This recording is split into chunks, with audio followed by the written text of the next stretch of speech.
Hey, hey, welcome back. It is as always good to see you. Hellozer, hellozer, hello, Beezer Strawberries. There's going to be Beezer. Hello, Mars. So good to see you. Hope you're doing well. You're all doing well. Thumbnail with Emily in the right. Yeah, it's a bomb with Emily's face on it. It does kind of look like a rocket though. But got my cup of coffee in my grab onto my trunk coffee cup.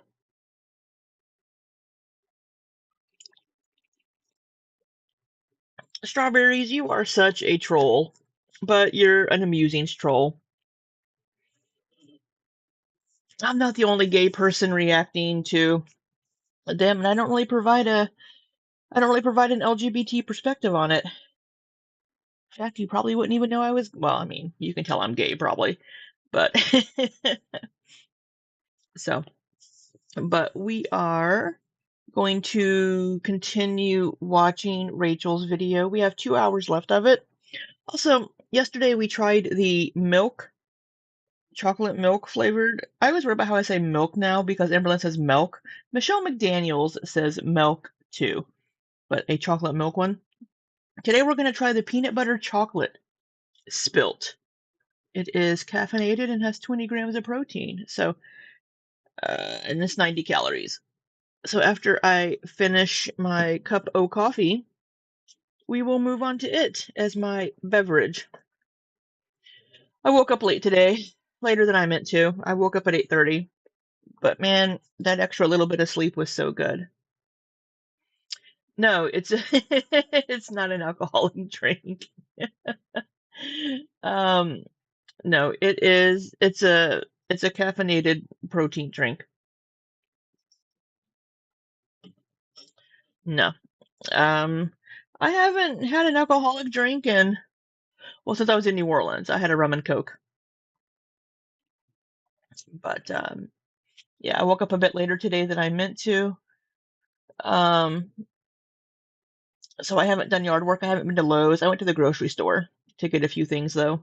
But we're gonna jump into some of Rachel here. I apologize for that lighting on the side, but the sun is up and it is kind of on that side of my house. Let's see if we can kind of block that sun a little bit. So, no, I haven't seen Amber's latest streams yet. We're gonna get to them eventually.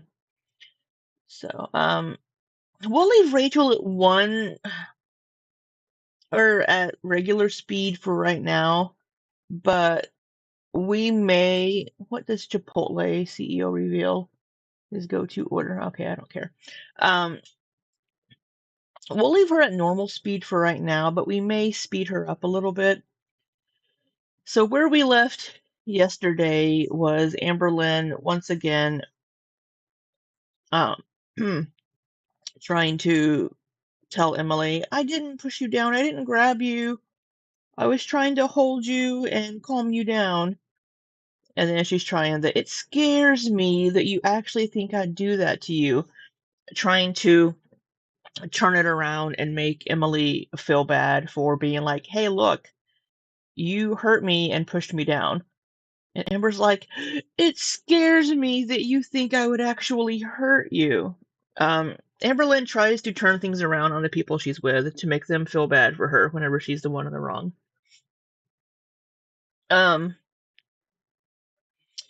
I was a little warm in here, but now it's a little chilly. I'm gonna turn my fan off for the moment. We'll turn it back on if we need to. And she's like, I'm telling you what happened and you won't listen to me. I even said, fuck my ankle. So we're having a dangling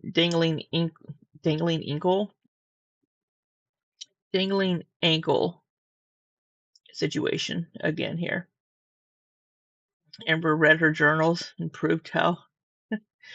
Well, Amberlynn's gonna journal. You know, she's gonna journal, and maybe Emily was awful. Emily has not denied that she has said awful things to Amberlynn. I think she even said to Mr. Snowflake, I did say horrible things, right? And then we do know that she called her names online and was saying some pretty awful things. Emily has never denied that. She even admitted that she said some pretty awful things to Amberlynn. So, and Mars, yeah, and I wrote in my journal that I look like Bella Hadid, so it must be true. Maybe you do look like Bella Hadid, Mars. I think we've seen a picture of you. You're very pretty, so maybe you do look like Bella Hadid. So, but um, also we know I've pointed this out. Rachel's pointed it out. Everybody's pointed it out. We all know it. Amberlynn is very hyperbolic. She she takes everything to the extreme. It's not just a little bit. It's it's never it's never a 2 or a 3. It's always like an 11 with Amberlynn. There's never it's always extreme when it comes to other people. Oh, they were so horrid to me, and all they said was, I don't like that shirt. You know, it's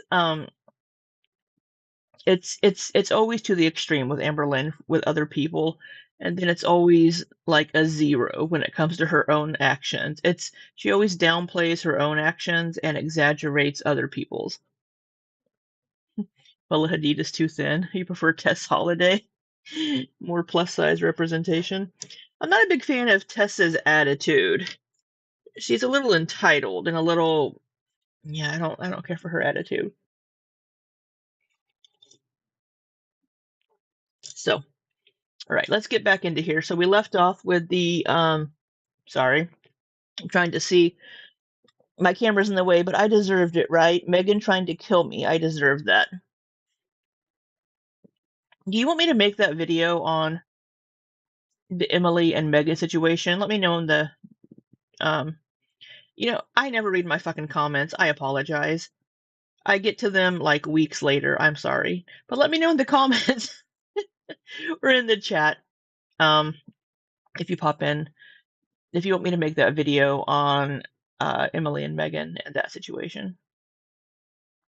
Did do that, Amber Lynn. Again, Emily's story, it stayed the same the whole time. Amber says, my goal was to hold you and calm you down, but I thought she fell. When we see that picture again, I want to look at where the finger marks are. So she says in her live stream, she fell, and in order to not fall down, she grabbed Emily to keep herself up.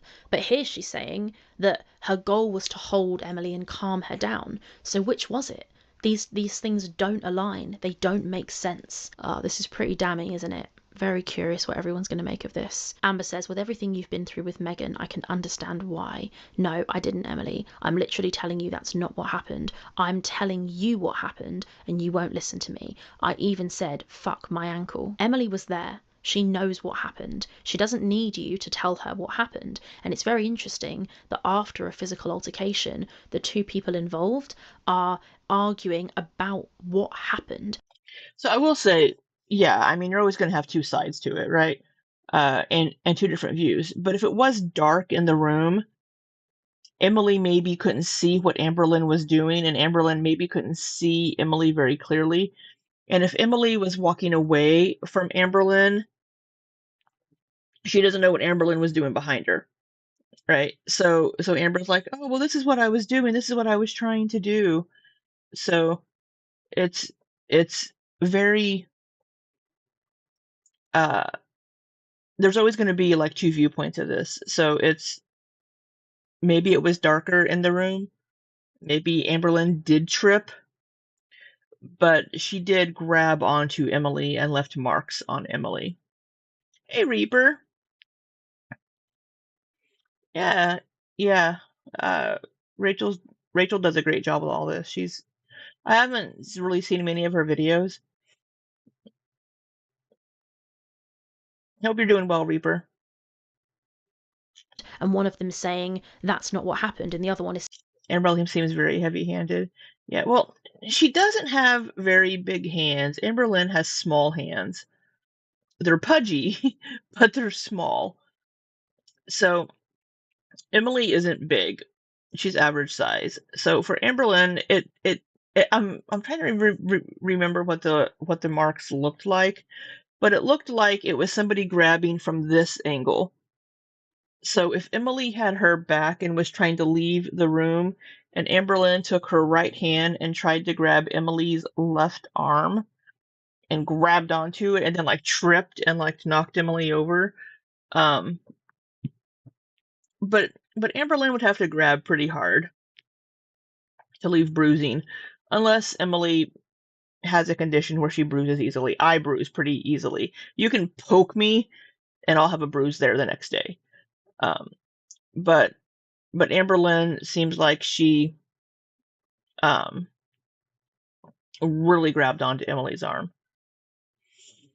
Like Destiny would say that she would lean and pull on her. I think she has more force than she realizes. Yeah. Yeah. I don't think Amberlynn realizes how much strength her weight gives behind her movement.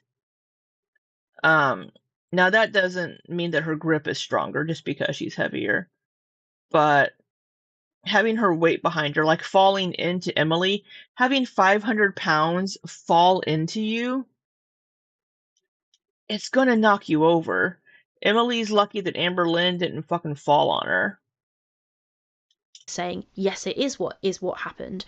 One of you is definitely trying to gaslight the other one, and the only person who's brought any kind of proof, whose story has remained consistent throughout the screenshots, who has physical evidence of marks on their arm, which the other person has been caught in 4K lying about, more on that in a little while, it's very evident to everybody watching which person is lying, I think, and it's clear to me that it's Amber. Emily says, but I deserved it, right? Megan trying to kill me, I deserved that.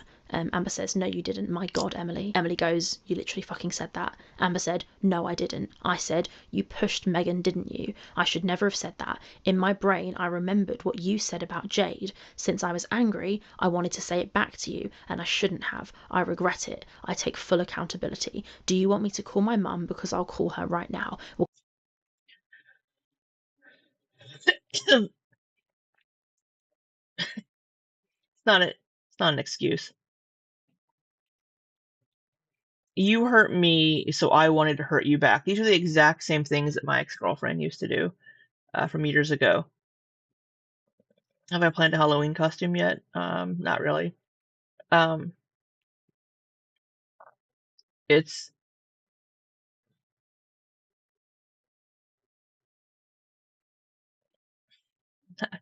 no. So for Amberlynn to be like, you pushed Megan, didn't you? Megan came at Emily with a firearm and held her hostage, basically. They weren't even together at that point. Megan wasn't even at Emily's house. Megan just showed up while Emily was like in the garage and did this. they had broken up at that point. So I don't know, for Amberlynn to be like, you pushed Megan, didn't you? You pushed her to do it, kind of a thing here. That's pretty low. That's very awful. And then she's just saying, I take full accountability. She's always saying, I take accountability, but she never does anything to show that she understands what she's taking accountability for. And she never makes any changes based on the things that she's supposedly taking accountability for. we'll come to the mum stuff in just a second, but again, another mention of Amber claiming she was physically harmed by Jade. So 4:26 a.m. Is the timestamp on this one, black number 17, and You're being Steve Austin. Oh, that'd be good. Amber says, do you want me to call my mum? Because I'll call her right now. She said she's awake, unless you want to talk about this in person calmly. So Amber's saying here this is the first mention of her mum, and she's saying that her mum says she's awake. So it's 4:26 a.m. on November 17th, 2024, and I am going to flick back and tell you what day of the week that was. It was a Sunday. Amber's mum probably had work the next morning. I don't imagine she would have appreciated messages and calls from Amber at 4:26 in the morning, so that's pretty crazy. Also, speaking of that, I suppose now is as good a time as any to show you the call log.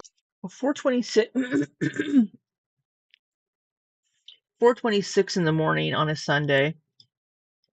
She wouldn't be working that next day when she woke up. She would be working on the Monday. Let me go back here. November 17th, it was a Sunday.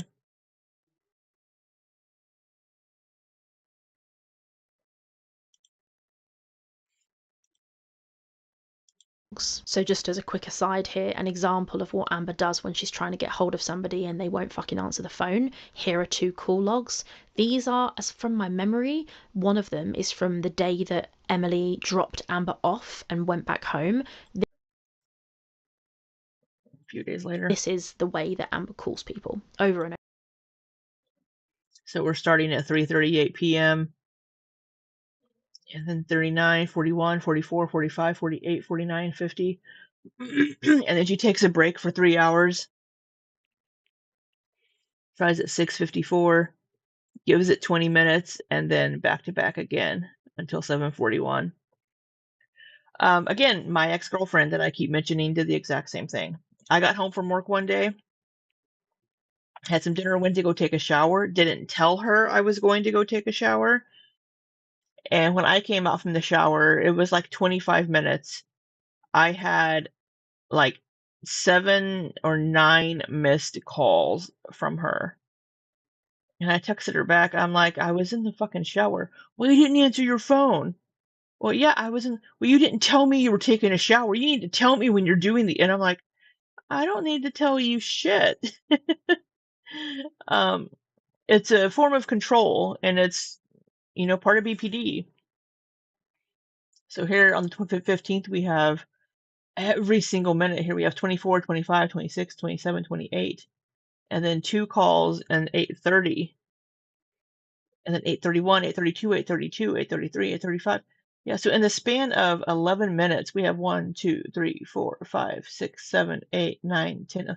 We have 12 phone call attempts in the span of 11 minutes. Over here, she at least gave her a 3-hour respite from it. It's very exhausting, Mars. It's very exhausting. Having somebody try to control your life like that. And it's all their own insecurities and jealousy. That's what it is. And their mental illness, their personality disorders. Over and over again, demanding to be answered, demanding to have her call answered. It's pretty fucking crazy. Those call logs. Now, I would understand if my girlfriend was like, "Oh, I was worried about you because you didn't answer." But no, it was a, "Why didn't you answer your fucking phone? You need to answer your fucking phone." So it wasn't like, "Oh, I was just worried.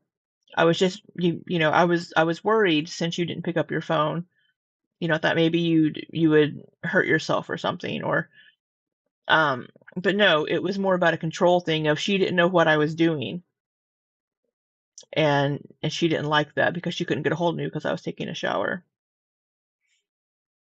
Logs are mental, but the point is, if she calls Emily like that, she likely calls her mum like that. So she says here, I don't know about that. I don't know if she would call her mom like that, because there's a difference between having her BPD favorite person and her mother. So I don't think she would call her mother like that, to be honest. I think she would give it more time between calls. She wouldn't be calling repeatedly like that, because there's a different amount of investment, and the BPD obsession with that person wouldn't be there like it is with Tommy, Emily. 4:26 a.m. Her mum has said that she's awake. So her mum's awake, okay? She will talk to her, apparently. And Emily says, yup, you can tell her I'm kicking you out because you took a chunk of skin out of my arm. I think Emily's being dramatic there. Whenever Emily shared the pictures, it looked like just bruising. I didn't see any chunks out of her arm or any blood even. So here I think Emily is being hyperbolic here. Crazy. Absolutely crazy. So there it is again, right? Emily's story. It's clear.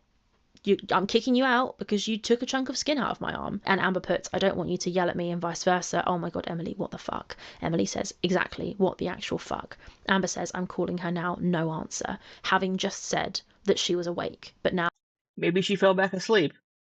Maybe she was awake and then maybe she fell back asleep, or maybe she was up getting ready to do something or missed her phone. her mum's not answering. Weird. Then the tone seems to shift, in my opinion, a little bit. Amber says, I personally don't want to leave. So a couple of messages earlier, she says, oh my God, Emily, what the fuck? When Emily accuses her of taking a chunk of skin out of her arm.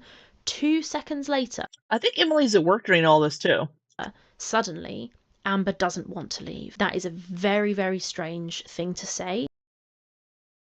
If not at work, she's in a different part of the house.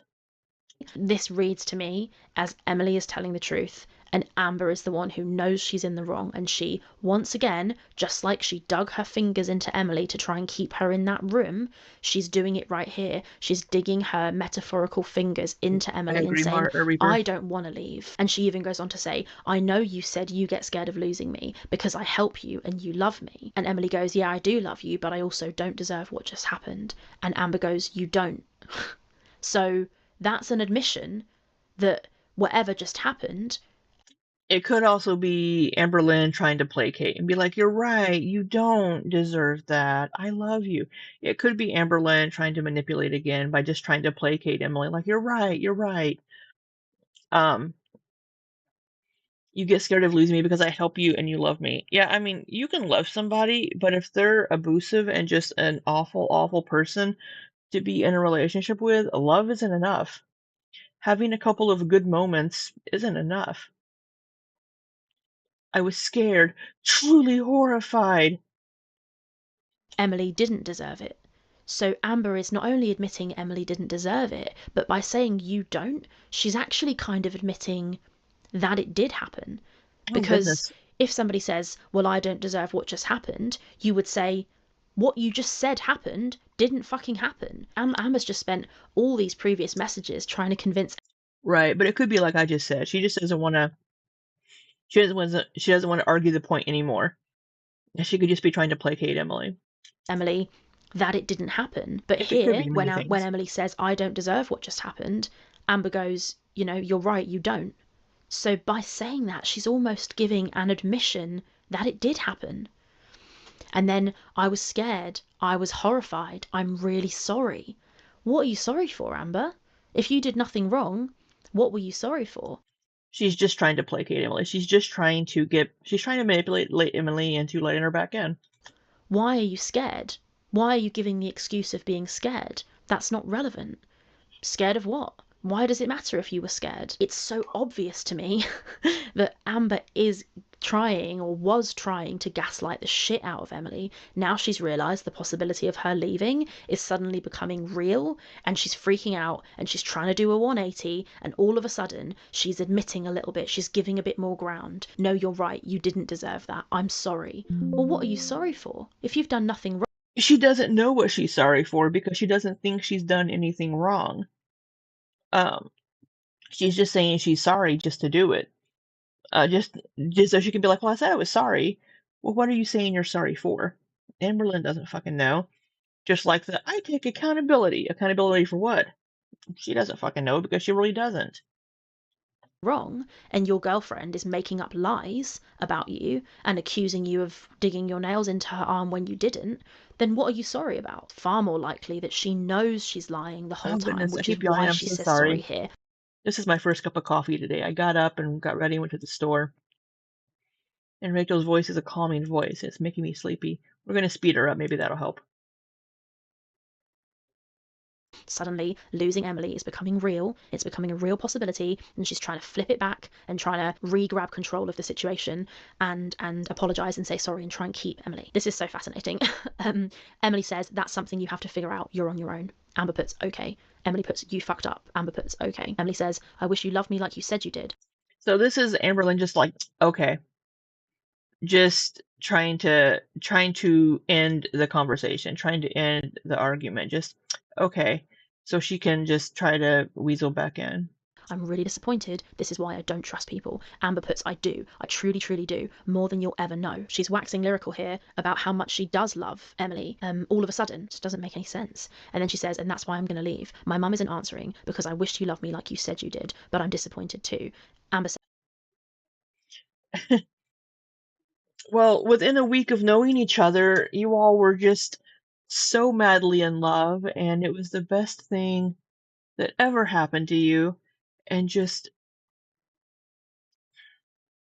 don't even fucking say that bullshit, Amberlynn. You can't hurt people. Again, the same thing, the same thread Emily has kept the entire time. Physical harm. You hurt me. You can't physically hurt people. And Amber, instead of responding and going, you're right, I shouldn't have hurt you, I'm sorry, taking accountability for what she did and trying to she flips it back around. build and apologise, she tries to twist it back on Emily again. The way you've treated me and the awful things you've said to me has literally made me feel worthless. But you told me you'd change and work on it. But immediately, the day after we had this conversation, you wake up out of your sleep and start yelling at me because you think we're arguing. That's scary to me. And you wouldn't listen to a thing I said when I was trying to explain to you that I've been sleeping. It's not.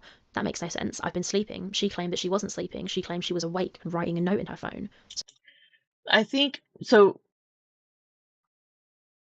Because earlier Rachel said something different that made me change my mind because I thought that Amberlynn was also awake on the phone, but then Rachel had said, and it made me change my mind on what I think was happening, was Amber had written the note, and then she went to sleep, and then Emily wakes up and like yells and startles Amberlynn and wakes up Amberlynn.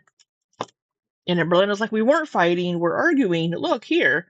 And then when Rachel mentioned Amberlynn putting the phone in her face, I think that's what happened. And Amberlynn's like, here, read this note, and has the phone in Emily's face. And she's like, you were shining a bright light in my face because Amberlynn was trying to get her to read the screen. So I think Amberlynn was asleep. And Emily woke up after dreaming they were fighting and yelled at Amberlynn, or like startled Amberlynn and started the argument again. And then Amberlynn's like, "No, we weren't fighting. I was asleep. Here's this note that I wrote you earlier."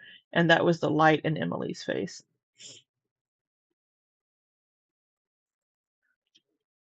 Mars says these instant in love type relationships are always so toxic and dysfunctional. They are. So that's weird.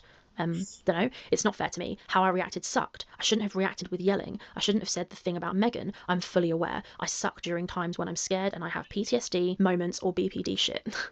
I hate myself. Trust me, I wish I was better for you, so then maybe you wouldn't have moments where you lash out at me. Maybe this is all my fault. Maybe I deserve this pain. Now, any of you who It's manipulation. 100%. Sorry, I need to blow my nose. Give me 1 second.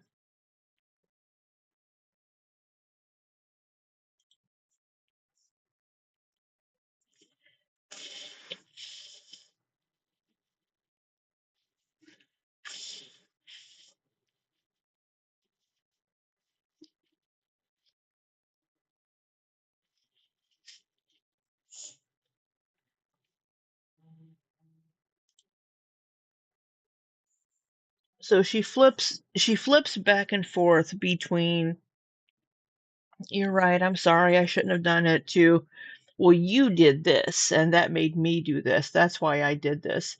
She's grasping at straws for an excuse, for any excuse as to why she's behaved the way she's behaved. "Oh, I was reacting to what you did. Oh, it's my BPD. Oh, it's my PTSD." And then, "Oh, but you," she's all over the place. She's just,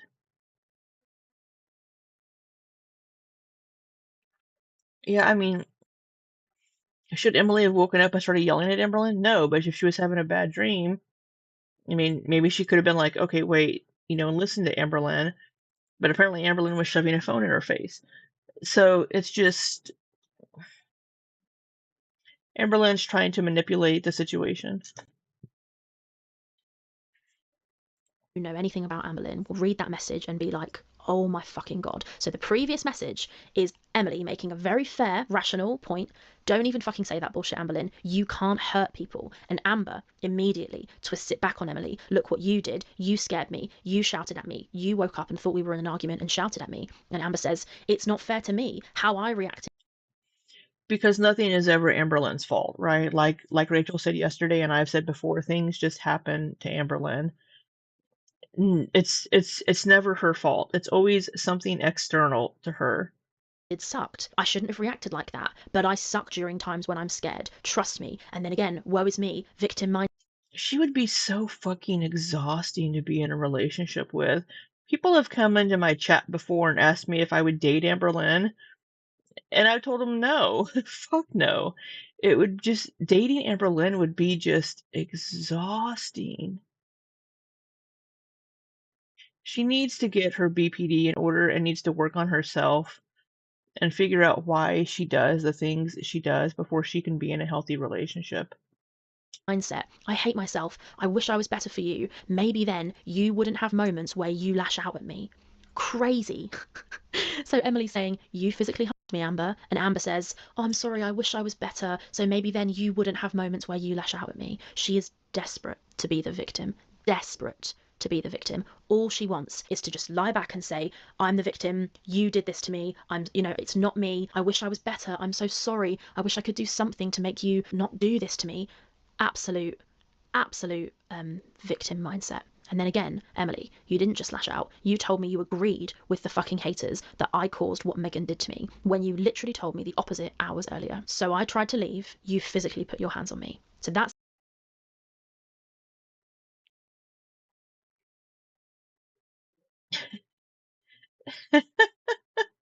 Oh my god.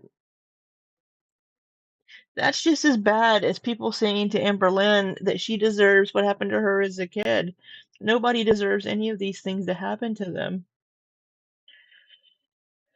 And Amberlynn says, I finally find someone I love fully and wholeheartedly, and this fucking A. Playing the fucking woe is me. Oh, I found somebody that I love so much, and this happens.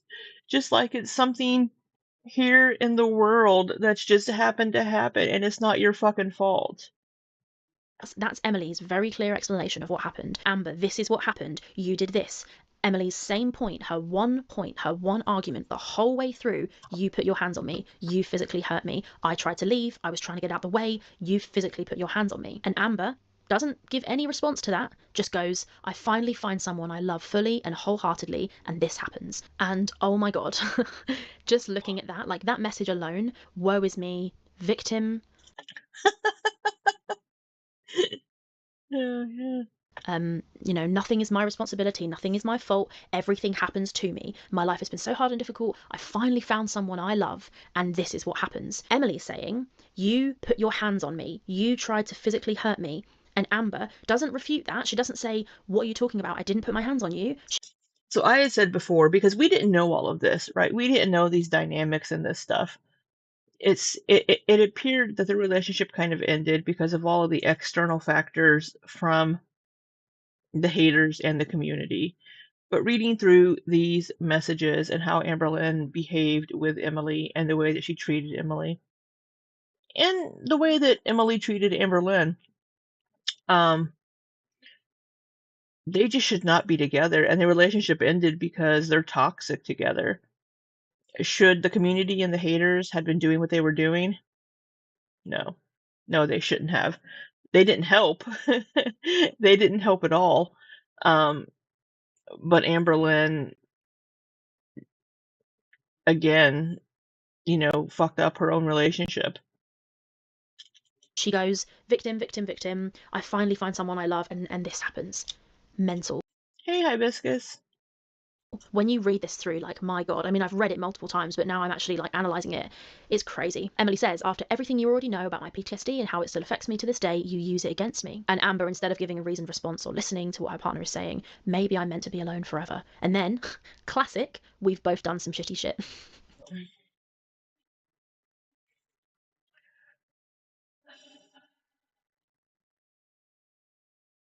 Maybe I'm meant to be alone forever. She's trying to get the sympathy, the victim card once again, and then turning it back on. Well, we've both done bad things. Yeah, two people can be awful in a relationship. Nobody's going to be perfect. But Amberlynn uses it as an excuse. Well, I did this because you did this. Well, I did this, but yeah, you did this. She uses it as an excuse for her own behavior. Imagine you receive multiple messages from your partner saying, you physically harmed me, you did this, and you just say, well, we've both done some shitty shit. No, that's crazy. That's just accountability avoidance 101, like class 1. Welcome, please take a seat, roll call, and then, well, we've both done stuff, Crazy. Emily says, you don't love me, you love yourself. Yeah. Amber says, like the low blows you've said to me, no, I love you, I hate myself. Now the message. No, you don't. Amberlynn loves herself more than anything. I don't know if Amberlynn knows how to love another person.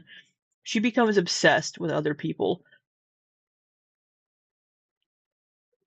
Like the low blows you said. Emily has admitted to saying some bad things to Amberlynn. But again, Amberlynn uses it as an excuse for her own behavior. Message where Amber said we've both done some shitty shit. Emily grabs that message and replies to it. See, this is what hurts worse than you saying the shit initially. You just can't admit you fucked up. You have to say, I've said hurtful things to you. When you come at me like you do, how do you expect me not to react? And that's interesting. That sounds like Emily admits there that she does react. And I think, of course, she does. Nobody stands there like a perfect saint while they're being shouted at. And one of the criticisms Emily has faced is that she doesn't appear anyway, so far from what's public, to admit any wrongdoing on her side. In her messages with Snowflake, she never says, this is what I did, this was my fault in this situation. I believe she did say in the messages with Snowflake that she did say some bad things to Amberlynn. I believe she did say that. She's never really done that. This is the first time we've really seen her kind of admit, like, how do you expect me not to react? Of course she's going to react. But I wonder what that means. What kind of a reaction is it? Is she also like, because Amberlynn said something nasty to her, she's going to say something nasty back to make Amberlynn feel bad? Is she doing a tit for tat thing as well? What did Emily's reaction look like? At least part of what she said there is very true. Amber never seems to admit she's fucked up. Now here, Amber says, I am admitting I fucked up. Or Emily goes, take some accountability. Amber says, I am admitting I fucked up. Go back and read everything I said. I even said I take accountability. I But it doesn't mean you do. What are you taking accountability for? apologized multiple times. I said I was shitty. I shouldn't have done that, etc., etc. I'm fully aware. Now, this is super interesting. So, Amber is saying here, go back and read everything I've said. Lucky for us, we've already been back. We've just been over it. We've read everything that Amber has said. She did not take accountability. Throughout the conversation, she gaslit Emily and tried to tell her that what happened isn't what happened. Then she realized, fuck, maybe I am actually going to have to go home here. Maybe Emily actually is kicking me out. And then all of a sudden, she goes, I'm sorry. She finally suddenly she flicks a switch and goes, oh, I'm sorry, I take full accountability. She puts that line in, which technically she did say, but she didn't actually take accountability. She spent multiple minutes denying everything that happened. She takes forever making excuses, and then whenever she can't make any more excuses, she's like, fine, I take accountability. But are you really? Then when she finally realised she wasn't going to get what she wanted, Emily wasn't going to relent, she wasn't going to be gaslit, she suddenly switched the narrative and said the words, I'm sorry, I take full accountability. But she hasn't actually taken full accountability. She hasn't actually gone, fair enough, Emily, everything you just said did happen. I did grab you. I did dig my nails into you. Now, this is classic narcissist tactics. They'll say, I've apologised. I don't think Amberly's a narcissist. I think it's her BPD. She hasn't been diagnosed with that, and I'm not going to diagnose her with narcissism, but she allegedly has been diagnosed with BPD and does exhibit a lot of those qualities. To you over and over again, I've said sorry. Accept my apology. I've said sorry. You wanted accountability. I take accountability. But they haven't actually taken accountability. And that's what I think is happening here. I apologised multiple times. You know what? Let's be petty. Did she apologise multiple times? Let's scroll back. Looking through these. Has she said sorry? No. Yeah. No. Oh, there we go. So on Black 18, Emily says, I love you, but I don't deserve what just happened. And Amber goes, you don't. I was scared. I'm really sorry. I'm sorry. Does she think that that's her taking accountability? Maybe. But that only happened immediately after. Emily says in Black 17, you can tell her I'm kicking you out because you took a chunk of skin out of my arm. And then 2 seconds later, Amber goes, I don't want to leave. I'm sorry. I take accountability. But she didn't. And then she goes, I shouldn't have said that. I shouldn't have done that, etc., etc. I'm fully aware. Now, we've seen Amber do that before. She has this line. She goes, I'm fully aware. Why do you not think you are the problem in every failed relationship you've had? I'm fully aware that I am the problem in some. I'm not the problem at all. Like, I'm being accountable. Like, the shit that I did in my 20s and teenager, like, it's bullshit. Like, I am fully aware of that. But there needs to be some nuance, and I had undiagnosed borderline personality disorder due to all the trauma of my childhood. So this is from the Tammy situation. I still think Tammy is shitty in the situation, and Tammy should not have taken this online. Whatever personal family drama issues they have going on, that should have been handled privately. I need to check and see if she has sued her again. I check every couple of days in the court records to see if there's a new.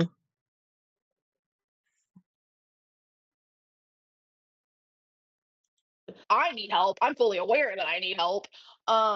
I know my wrongdoings. I know my this and that, and it's just like she just acted like holier than thou, and it was just like hard. It's a defensive tactic. It's not taking accountability. It's not admitting anything. We've seen her say it many times. She goes, da da da da. I'm fully aware. It's a defense. It's, listen, I've got it. I've heard you. I'm fully aware. You don't need to tell me again. You don't need to try and get me to take accountability. I know. I'm fully aware. And Amber says, so I do it, and it's still not good enough. You just asked for it, and I told you I've done it already without you having to ask.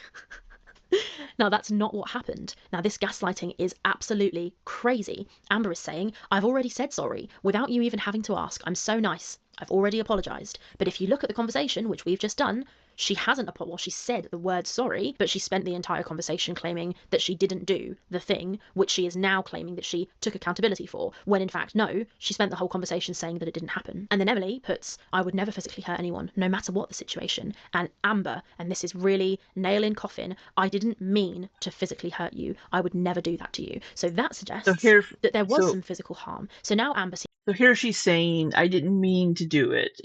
I did it, but I didn't mean to. I would never do that to you. You know that deep down. That's what abusers say to their victims. You know I would never hurt you, baby. I'm so sorry. It'll never happen again. Yeah, no.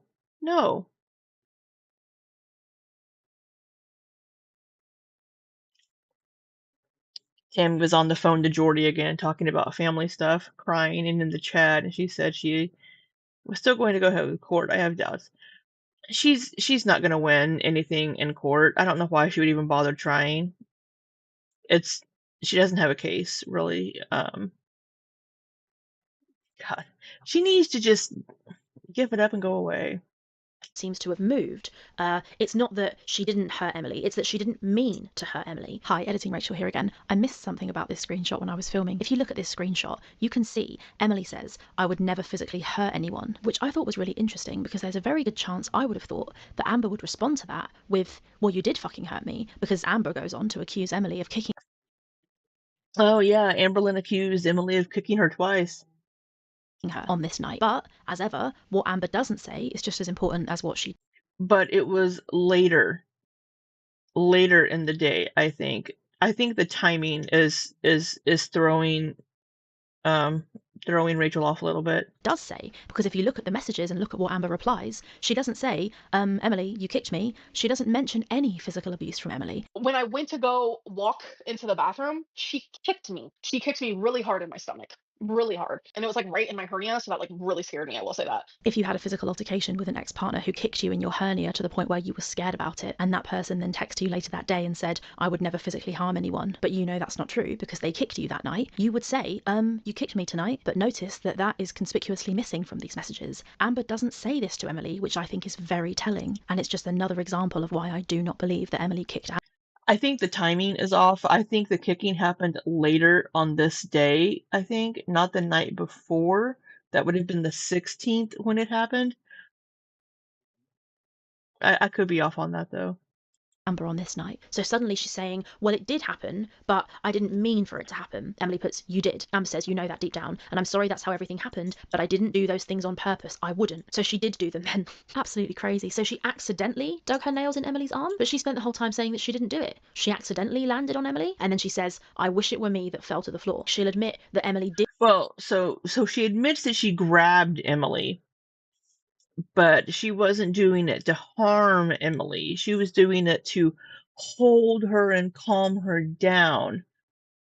Yeah, whenever I try to hold somebody to calm them down, I grab onto them so hard that I leave bruises. So it's turned from I didn't do that, I was trying to do this, to, okay, I did that, but I didn't mean to. Did fall to the floor, but she will not allow that piece to be placed, the one that means that she's the reason Emily fell to the floor. So Emily says, "You had to stop yourself when you picked up that water bottle to throw at me too." Amber goes, "What the fuck?" "I squeezed the water bottle, then you were like, 'Are you planning on throwing that at me?' And I immediately sat it down because I didn't want you to think that. It was like a stress ball texture." You can imagine the situation. Amber standing there, they've had this altercation. Amber grabs the water bottle. Emily thinks that Amber's going to throw the water bottle at her, so she says, It's like the code red. So Amberlynn in her live did say, whenever this all came up, she had mentioned, "Now I may pick up something and throw it at you, but I'm not going to hit you." And it's like, how is that better, Amberlynn? So Amberlynn in one of her recent lives, like before her little hiatus, she had said that I may throw things at you. You like my glasses? They remind you of a 50s librarian. I'm not sure what a 50s librarian would look like. "Are you going to throw that at me?" And Amber sets it down because she doesn't want Emily to think that. Well, why pick it up? And she claims here that it was like a stress ball texture. So she grabbed the water ball as a stress ball. I don't believe it. And part of the reason I don't believe it is because there's proof, or at least there's no proof actually, but there's claims in the past that Amber's thrown things at other people. I can throw this at someone's head. Like, the fuck? I could take this and throw it. I'm just not a physically abusive person. She threw a glass cup at my mom. It shattered on the wall. There was still a hole mark when they moved out because of that. And I closed the door real quick and I locked the door and she's like telling me to get out, all this stuff. We have Amberlynn saying that she will throw shit at you, but that's not physical abuse because she's not touching you with her hands. So if where's my mallet? My mallet's too far away for me to reach. Fine, I have a screwdriver. So if I whack you with this screwdriver, bam, bam. Oh, it was the screwdriver, not me. I didn't physically harm you.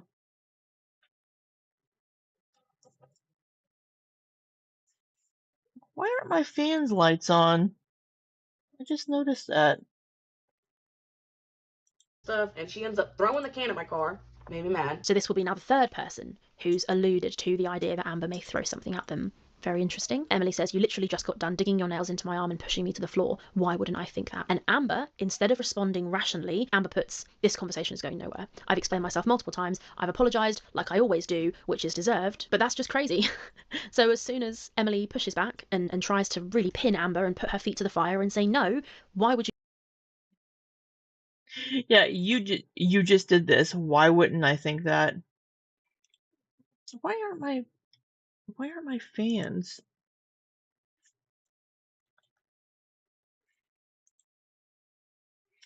Strawberry says that's like, oh hey, Stitch and Stream. Good morning. How are you, sweetie? I was getting ready to call you Love, but Amber Lynn's co-opted my use of the word love, and I don't like it.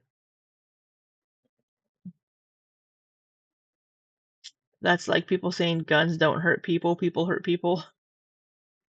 By that logic.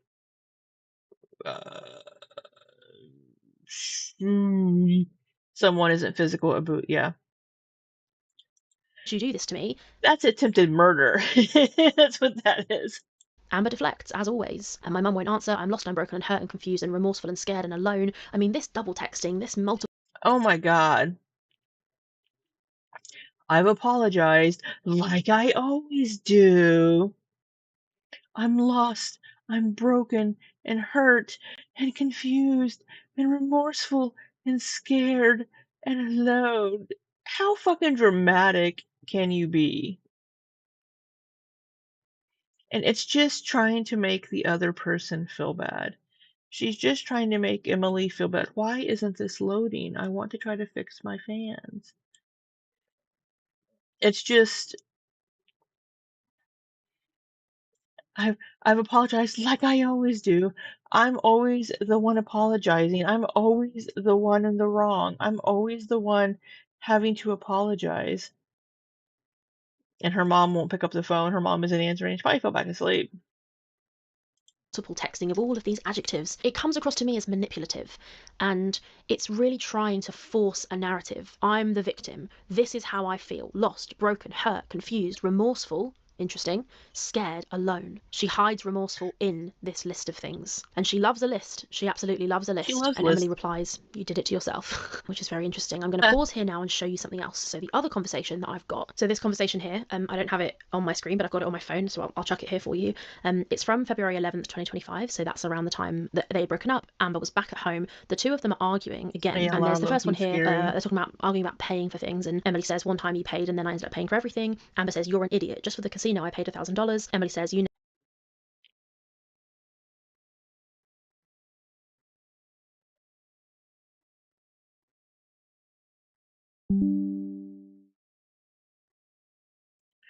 So Amberlynn's on the left. Okay, I had to think here. And Amberlynn is angry. She's got the all caps going. You never paid me back after the shit you promised you would. Amber says, fuck off, leave me alone. I want nothing to do with you. I don't care about anything you have to say. I've never been more done in my life. Emily says, you didn't have to spend shit at the casino. I'm getting somewhere, by the way. Emily says, you didn't have to spend shit at the casino. That was your choice. Amber says, go find another Colleen. Emily says, I never will. Who brought up Colleen in this conversation? Oh, that's shitty, Amber. That's shitty. Amber. This is relating to where we're at, by the way, so just give me a second. So Amber says, what the fuck? Leave me alone. I hate you. You broke me. All I was trying to do was love you. You fucking destroyed me all because I wanted to call you. All because I wanted to call you. So again, very interesting. All these, Amber calls and calls and calls, as you've seen from the call logs that I've already showed. Again, it's you destroyed me just because all I wanted to do was love you. I just wanted to have a phone call with you, as we see 15 missed calls in a row. It's not Amberlynn's fault. All Amberlynn wants to do is love you. But you are pushing her away and not taking a simple phone call. It's Amberlynn playing the victim card. I don't have a huge amount of context for this conversation, but the interesting part... Okay, apparently my armory crate is installing. Hopefully it doesn't end my stream, because I'm trying to fix my lighting.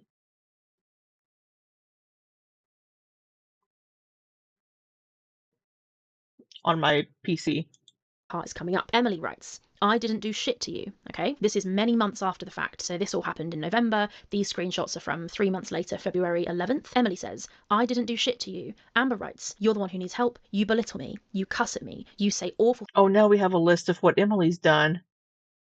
And they're all negative. things to me. You hang up on me. You block me. You treat me like garbage. You're never there for me. You do nothing for me. You never show me you care about It me. does, You Heather. only say bad things about me. Emily writes, you're fucking delusional. Amber says, name shit that shows you care about me. And then that's the end of that bit of conversation. I only have a short bit of that. Interesting, first of all, that she claims that Emily never did anything for her when Emily literally bought her expensive Billie Eilish tickets and took her to see Billie Eilish. She drove her across the country to get her back home when her mum couldn't come and get her because it was a weekday. But the point I'm trying to get at here is if you compare this screenshot, which is green 3, and you compare it to this screenshot, which is black 26, Amber does this. She makes these lists. She texts over and over and over and over and over, and she makes these long lists of things. And I think that that is somebody who is really trying to create a narrative. They're really trying to convince the other person that what they're saying is true. They add and add and add and add and add.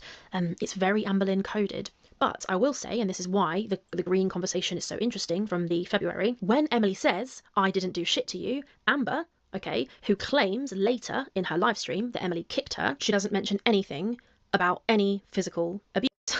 So she's been asked by Emily, you know, or Emily says No, to her, she I didn't do doesn't. shit to you. And when she lists off everything that Emily allegedly did to her, she does not once mention any physical abuse. But later, when she goes on to attack Emily in her live stream, she accuses Emily of kicking her twice. So that is very, very interesting to me. At the time, before it's public, she has this list of stuff. You cuss Why would you continue to be with the person that does these things and makes you feel that way? me, you belittle me, you say awful things, da da da da da. Never once does she say you kicked me in my hernia. Never once does she say you kicked me in the bathroom. No mention of being kicked. Also, in these conversations, when Emily is making her accusation, It wants me to restart. We're not going to restart. I'm just not going to have my fans doing their colorful rotation for me for some reason. I don't know why they stopped.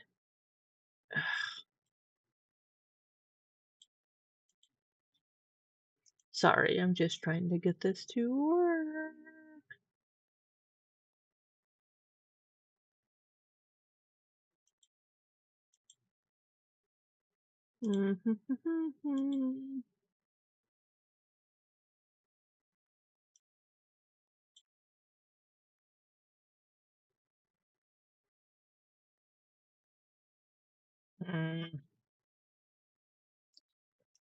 That's annoying. of physical abuse against Amber, saying you put your hands on me, you dug your nails into me, da da da. Amber doesn't once mention being kicked by Emily. Now that's what Amber does. If she has it, she uses it, and you've seen her do it. Emily says that Amber's raging at her, and Amber replies, "You rage at me." So when Emily says you were physical with me, Amber doesn't say anything about Doesn't say you were physical with me. Yeah. Well, you did this to me. Emily being physical with her, and I think it's because the kicking was a fucking lie. And we all know it was a lie anyway, but I don't like to go based off what I think. It's really good to have some kind of proof. And this is what I mean when I say that what Amber doesn't say is very, very interesting and very important as well. I'm aware I've been filming now for an hour and 32 minutes, so I am going to try and push through, but this video is going to be long. There's a lot to say. So there it is, the huge long list of Amber. I'm the victim, I'm the victim, I'm the victim. Emily, you did it to yourself. Amber says, you said you can't survive without me. You said you need me. You said you don't want me to leave and break your heart. You said you want to die. What am I supposed to do? I don't want anything bad to happen to you. Promise me you won't hurt yourself. So now it's like, well, you said you needed me, but you're making me feel this way. You said this and this. I did these because, again, remember earlier, Amberlynn was like, I was trying to keep you from leaving because I didn't know what you were going to do. I didn't want you to hurt yourself. So she's trying to frame it as, I did this to protect you. I hurt you to protect you from yourself. And then you know, the whole like, well, you said you loved me, you said this, and these are things that my ex-girlfriend also would do. Well, you said that you love me. Well, yeah, I did, but now I don't. You know, you've done these horrible things, and you're not a good person. I don't want to be with you. You know, yeah, we had a couple of good times, but that doesn't negate all the negative. And Amberlynn does the same thing. Well, you said this and you said this. You said I could do this.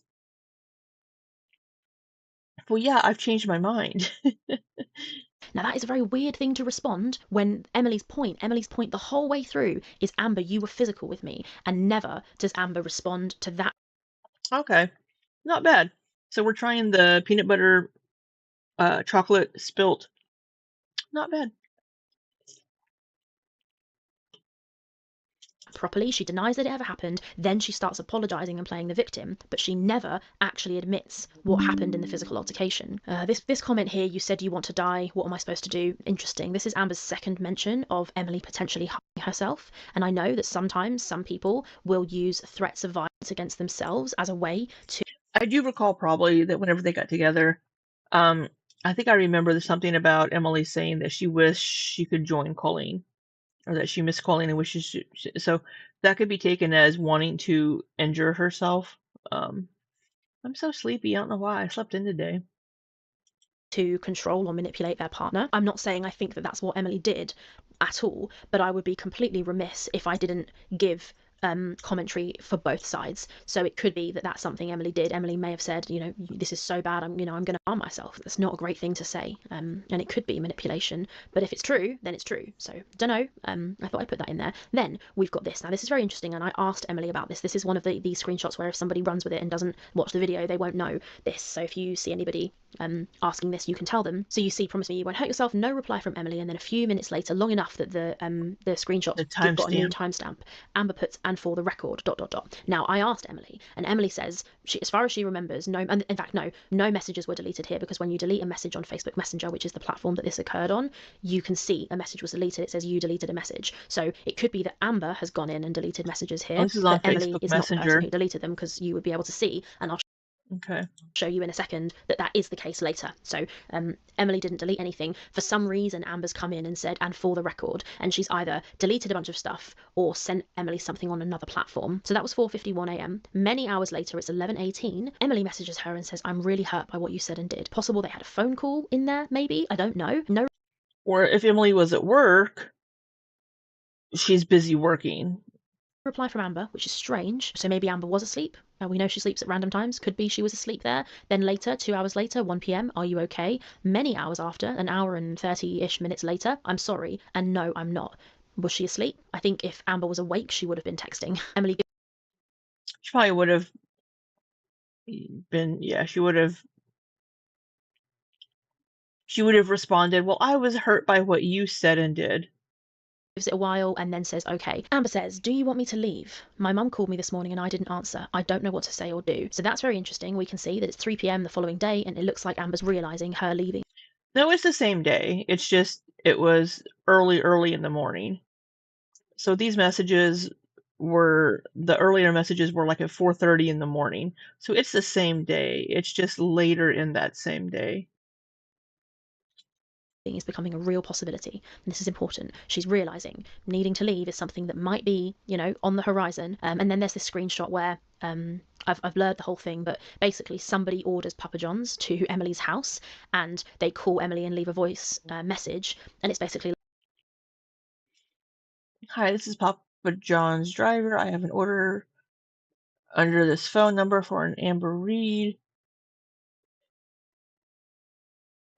like somebody needs to come to the door and collect the Papa John's, basically. And then you can see Amber saying, here, they rang the doorbell, I told them it wasn't me. And Emily says, was it unpaid again? I thought they weren't going to send orders here unless they were paid. I'll let you read this for yourself. It's not very interesting, but it seems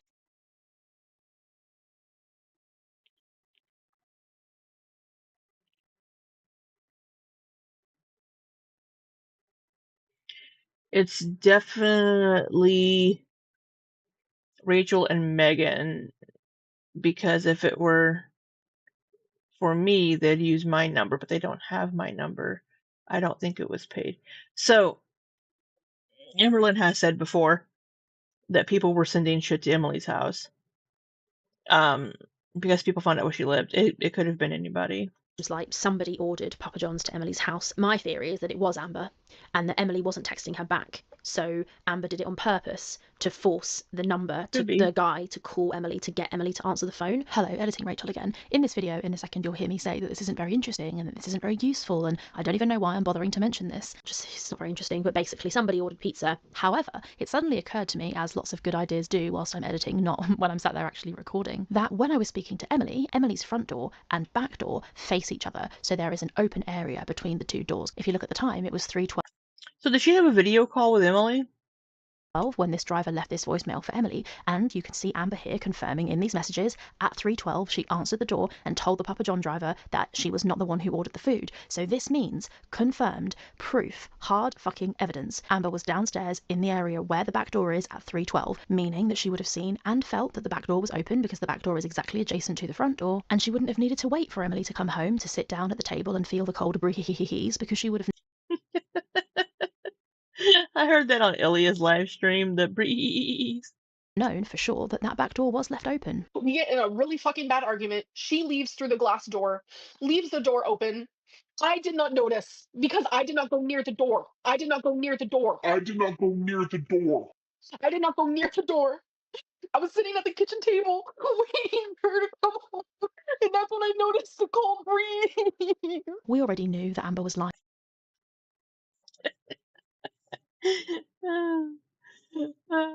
Breeze.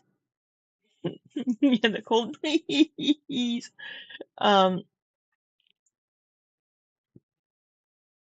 Yeah, the timing, 3:12 in the afternoon, going down to get the pizza. So Rachel's saying the doors are near each other, and she would have noticed. Hey, Bossy. Hey, DV. People are waking up. Got the breeze. The cold breeze. Lying in both versions of her rarity story, but these messages just give us more proof and really just ram it home that Amber is a absolute fucking liar. It's 4:18 a bit later. Amber writes, I do love you and I feel a lot of remorse. Emily's at work, she doesn't reply. Then 5:20 she says, besides saying something about Colleen, that was the worst thing you could ever say to me. That would be like me saying you deserve to have a fucked up childhood, then getting aggressive with you when you got upset about it. Amber deflects straight back and says, during one of your first rages towards me, you literally said, and I quote, no wonder why your parents don't talk to you. You've also said things about my size, which is my biggest insecurity. You've said things that have literally broken me into a million pieces and left me hating myself and questioning my worth. That does not excuse what I said to you, but it shows you that we both say things we don't mean. Well, I think I've said this in a previous video. If Emily has said something about Amberlynn's weight, it's probably a compliment from her because she likes bigger girls. She's like, oh yeah, look at that fat ass. Probably a compliment coming from Emily. Maybe that's Emily's idea of foreplay.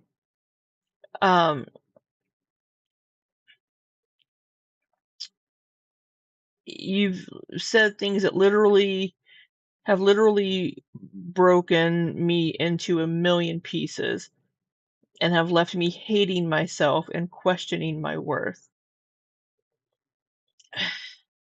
She's always, but then it's like well, we've both said bad things. We've both. And even though your words tore through my soul, I forgave you. So Amberlynn's trying to play Amberlynn is trying to play you were horrible, but I forgave you, so you need to forgive me. Emily's like, damn, baby, is that a new role?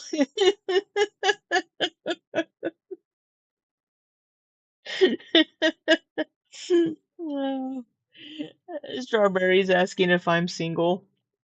I think it is painfully obvious that I am single. And ALR is so benevolent. She's so benevolent. She's so benevolent. Yeah. You've said these horrible things to me, but I forgave you. I forgave you. And you need to forgive me for saying these horrible, awful things. So instead of taking one iota of accountability for what Yeah, she said, she grabs can't. what Emily said in what She she can't. describes as one of Emily's first rages, and she uses that against Emily and says, Again, we know Amberlynn exaggerates things horribly all the time. I don't know if these rages were probably just an argument. both done the same thing to each other. She cannot take accountability. Also, very interesting here, and something that has always interested me, Amber claims that Emily insults her about her weight, and apparently she said she looked like a melted candle if she lost weight. She probably looked like melting ice cream or a melted candle. My girlfriend behind. That is, I do still agree that was shitty of Emily to do publicly and say that publicly about her girlfriend. Like, yeah, no, strawberries. My back was calling me Pocahontas. The question I'm really trying to That's ask here, though, shitty. is why would Emily insult Amber's size if she loves it so much? Bit weird. Right. That's what I was just saying. Coming from Emily, it's probably going to be a compliment. Like, oh yeah, this is my new pet name for you, Pocahontas. Even though she was saying it on a public forum.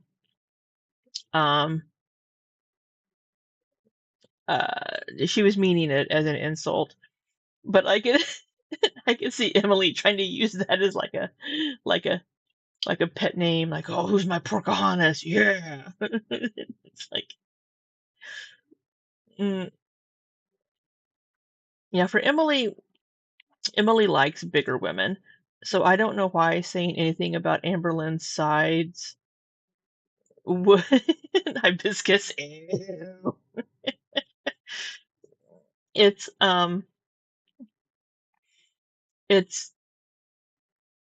it's weird for her to insult Amberlynn or to say anything negative to Amberlynn about Amberlynn's size, considering the size of women that Emily likes.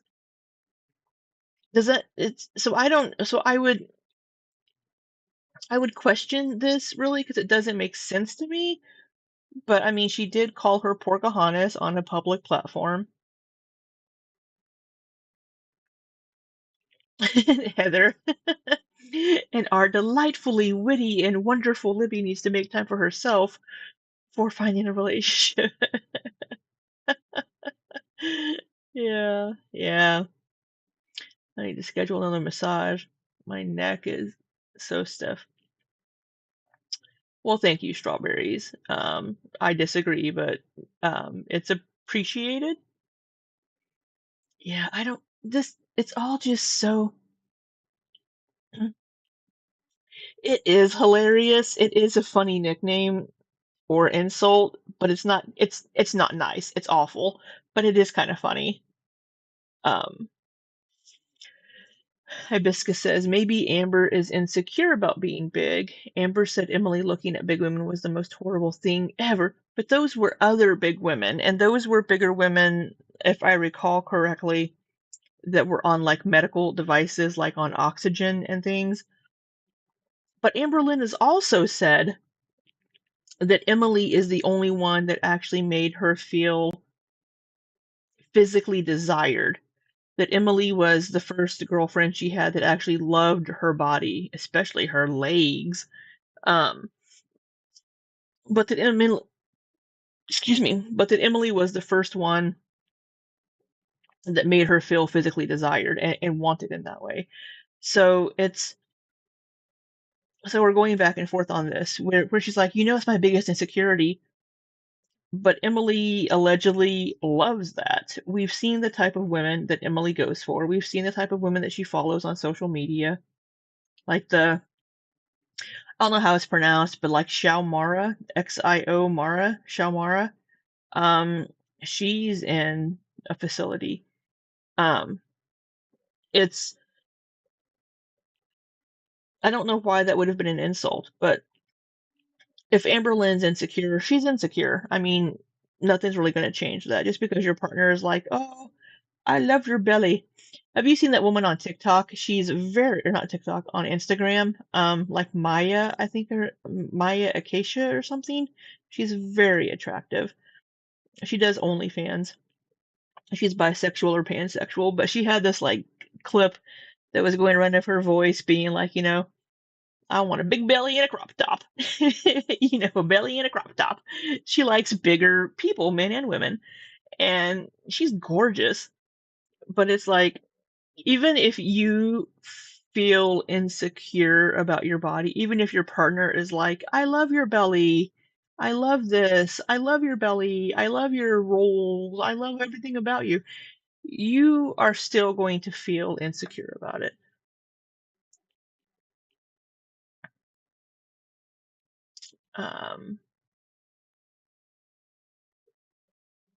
She's insecure and also isn't. It's weird.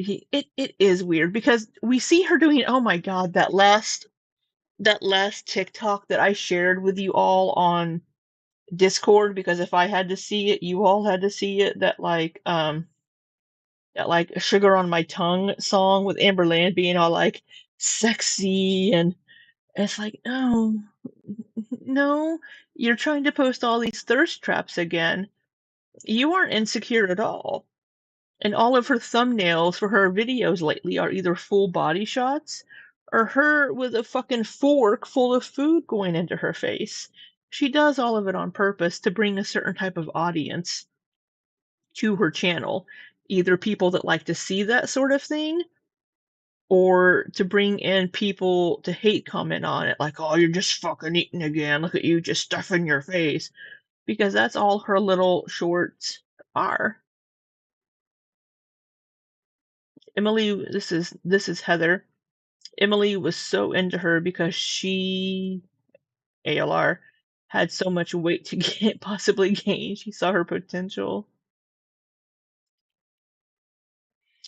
Mars says, yeah, even if someone likes you because of a certain feature, if that feature isn't a beauty standard norm, then you'll still feel insecure about it. Yeah.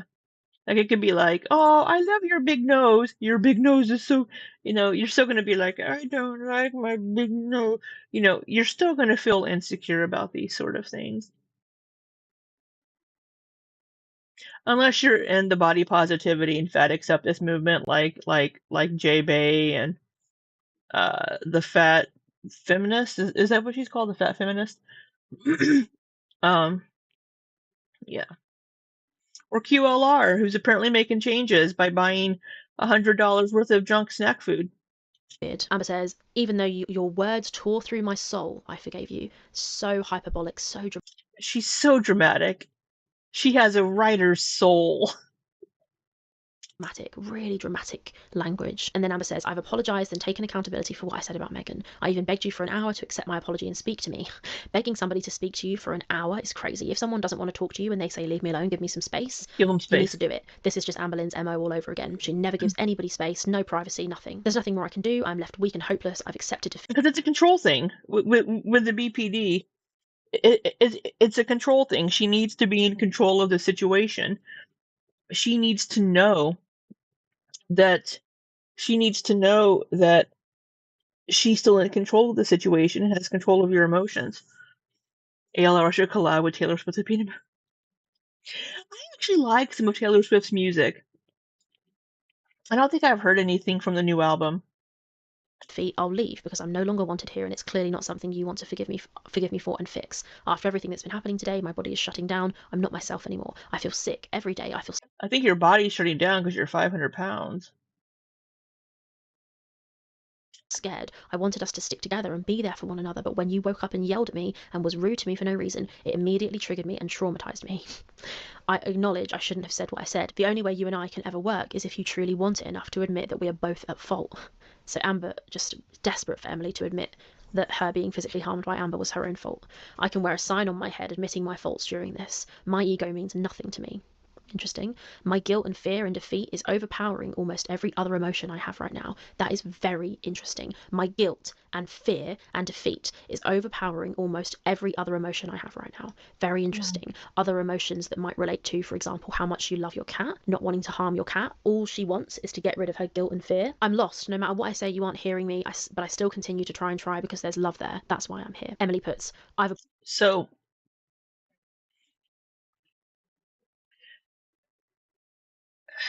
we need to both admit that we're at fault.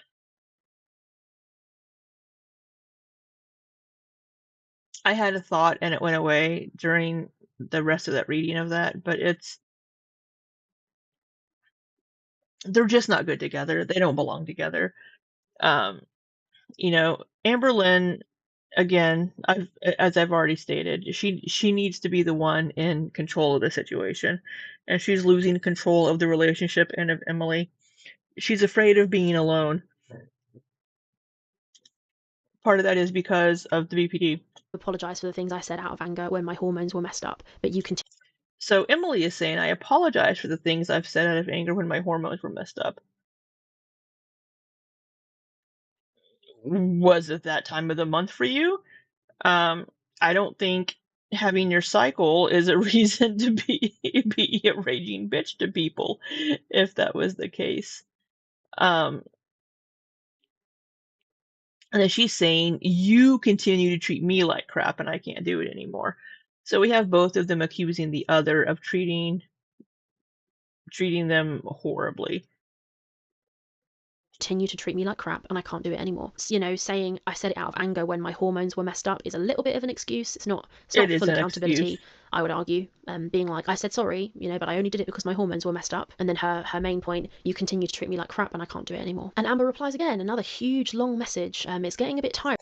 So I will say, most people aren't going to say horrible things to their partner just because. There's going to be something that triggers them to do it, but they're the ones choosing to take that action. Right? It could be, well, I yelled at you because you didn't put dishes in the dishwasher right. So you made me do this because you didn't do it right.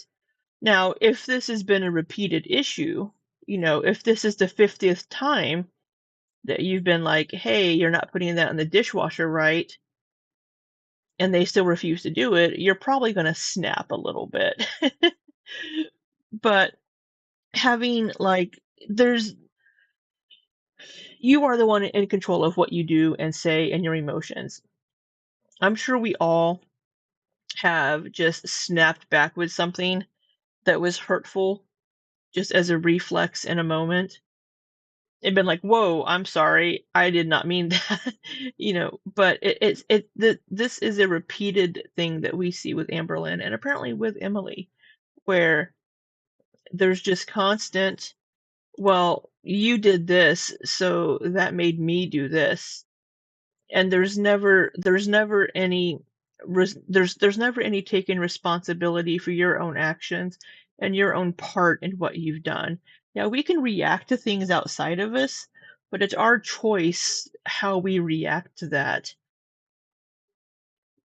Right? And we can't blame other things and other external factors on our actions and our behaviors because we're choosing to take that action.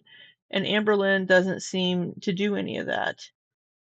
I mean, granted, sometimes your reaction may be valid.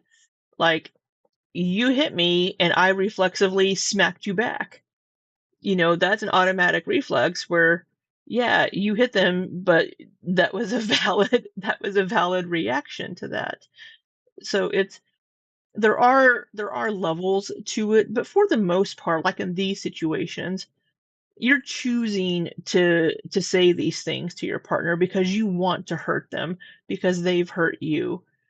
And that's the problem here, is that they're both going at each other trying to cause the other one pain because they've been hurt, but then trying to walk it back and like, oh, I'm so sorry, I love you so much, I didn't mean to do this. That's just toxic behavior all around that needs therapy. To be honest, but Amber says, you treat me like crap. You woke me up in the dead of night to yell at me for something I didn't do. I told you I was sleeping and you probably had a nightmare. Instead of believing me, you called me a liar and was flat out angry with me. Of course I'm going to react to that. You scared me. You downright terrified me, really. Instead of acknowledging that I didn't just randomly treat you like crap, I was literally reacting to how you were treating me. It doesn't make it right, it doesn't make it okay, but you were an ingredient in the situation and you're making out. I believe this is called reactive abuse, right? And it's still not okay, but as if I'm the only one at fault. Amber just writes these huge messages. It's like, oh my god, this is so long. Amber says, you aren't hearing me, you aren't believing me, you're saying everything that happened is my fault. This is so long, I'm not going to read every single word of this out loud. I will, because some people may be just listening and not watching. You're believing that everything that happened is strictly my fault. That's not fair to me. But if you can't do this anymore, tell me. Tell me to call my mom. Tell me to do it now. I'm stuck and I don't know what the right thing to do is. I know you love me, and I know you say that you only threaten to break up with me because you're actually scared of losing me. So I don't know what to do. You literally just told me all these sweet things a couple days ago about how I help you and you need me, that you don't want to lose me because you don't know what you'd do without me. You said even when you're shut down like this, it pains you to think of your life without me. So tell me if this is truly it. Are we truly done? Do I call my mom? Hey, Lizzie R. The Hey, Lizzie R part was not part of the message. um, so again, here we have I'm reacting to you. But then it's but you said you needed me. You said that you loved me. And it's exhausting. Amber claims that Emily told her sweet things just a couple of days ago, and that it pains Emily to think of her life without Amber. And then Amber says, are we truly done? Do I call my mum? Calling my mum alters everything. It makes it real. You'll notice in the screenshots I've shown so far, Amber alludes to having texted her mum in the night. It says she texted her and then her mom didn't wake up. And then she talked to her mom a little bit later. Her mom called her a few hours later, like 11-ish or so, and Amberlynn didn't answer. Around 4 a.m.-ish, and she mentions that she's texted her and that she said she's awake. But Amber is very, very clear in these messages and in the messages that you're going to see in a minute that we're about to get to, that Amber in fact had not called her mum. So now I'd like you to watch this clip, bearing in mind that Amber has said in these screenshots which were... Well, she tried to call. She tried to call, but she didn't answer. Looking at right now, that she hasn't called her mum yet, and it's 3 p.m. on the same day. But I immediately called my mom. She said her mom tried to call her around 11 a.m. in these earlier messages. So they're playing phone tag. I'm like freaking out. Like my mom knows like everything. I call her all the time. She was begging me to come home. You didn't talk to your mom until much, much later in the day. And I would constantly say I am, and then my mom would schedule to come pick me up. It was like this whole fucking thing. I will never forget this moment ever, because I'm telling you, I called my mom hysterical. So there, clear as day, we hear Amber claim, lie to everyone. Look at her move. I have her sped up, by the way. Oh, look at that puppy. I forget that dog's name. I want to say Buddy. It looks like a buddy. Look at Amberlynn flapping those chicken wings around. And say that she called her mum immediately and that she was hysterical. But in the messages, we can see she didn't call her mum immediately. You're about to see even more proof of this in a second, but I just wanted to highlight this discrepancy because I think it was really important. Well, she did say she tried to call, but her mom wasn't answering. And then her mom tried to call her later in the morning, like 11-ish or so, whenever Amberlynn was probably sleeping. And Amberlynn didn't answer.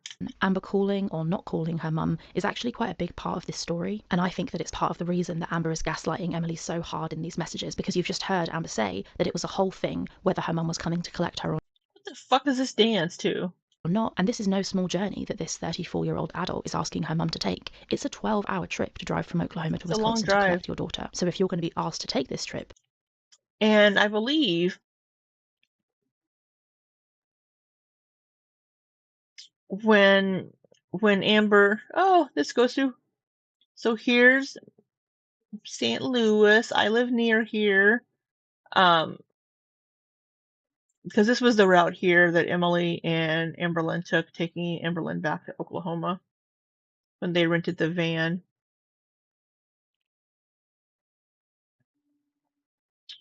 I'm a little surprised that's a little shorter than going up through KC.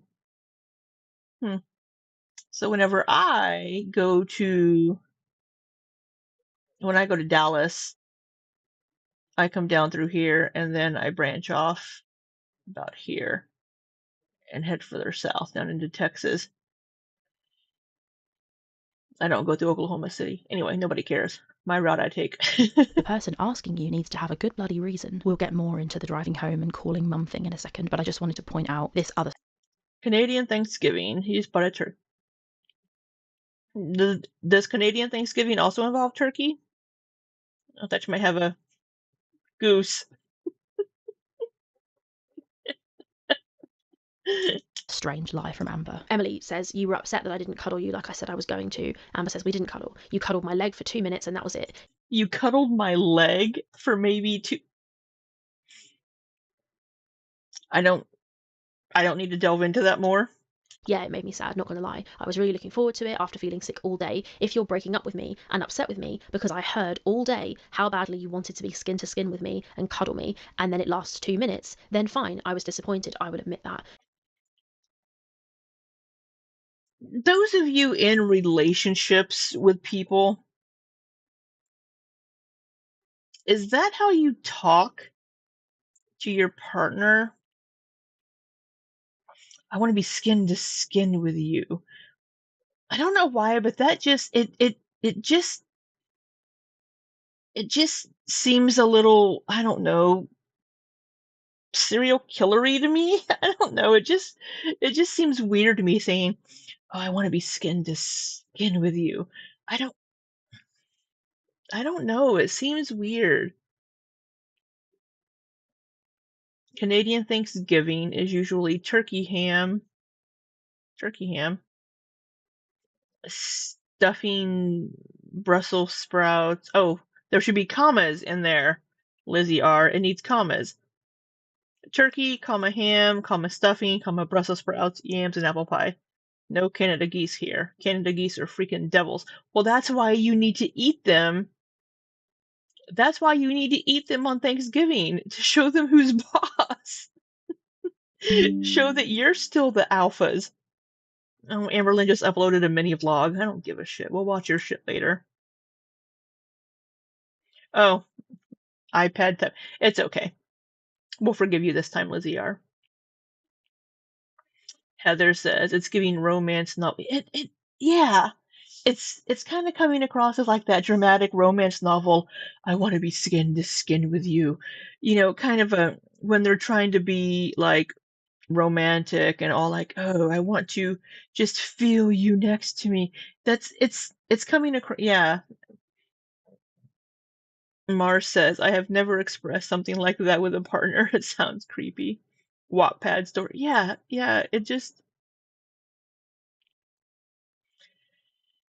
The next time I get a girlfriend, I'm going to tell her that. I want to be skin to skin with you. And we'll be like, what the fuck's wrong with you? And then I'll just laugh. Yeah, she's uploaded a mini vlog. Emily says, you wanted nothing to do with me and I was tired. This is quite funny, this bit coming up here. ALR growls as Emily whimpers against her leg.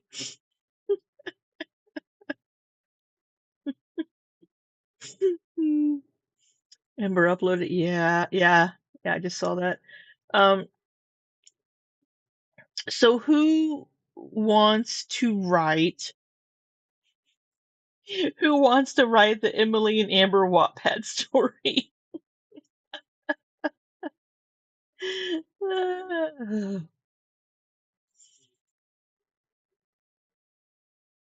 Amber says, I didn't argue with you. I calmly told you how I felt and then moved on. You fell asleep. I understand. This is the skin of a killer, Bella. You were tired, but while awake, I was craving your skin and touch and warmth. When teasing it all day. Yes, Heather, get on it. I've read Twilight, much to my disappointment. Quick story time for y'all.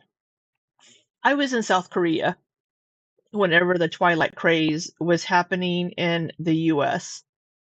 I didn't know anything about all this Twilight craze that was happening. I came back to the States between working for the Hagwon and waiting to go back to work for Samsung in 2008.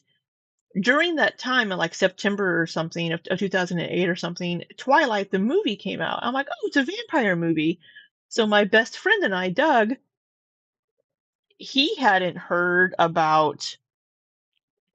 I've told you this before, Lizzie, probably. He didn't know anything about this Twilight craze either. So we're like, hey, let's go see let's go see Twilight. It was such a huge freaking line, and we're like, what the hell?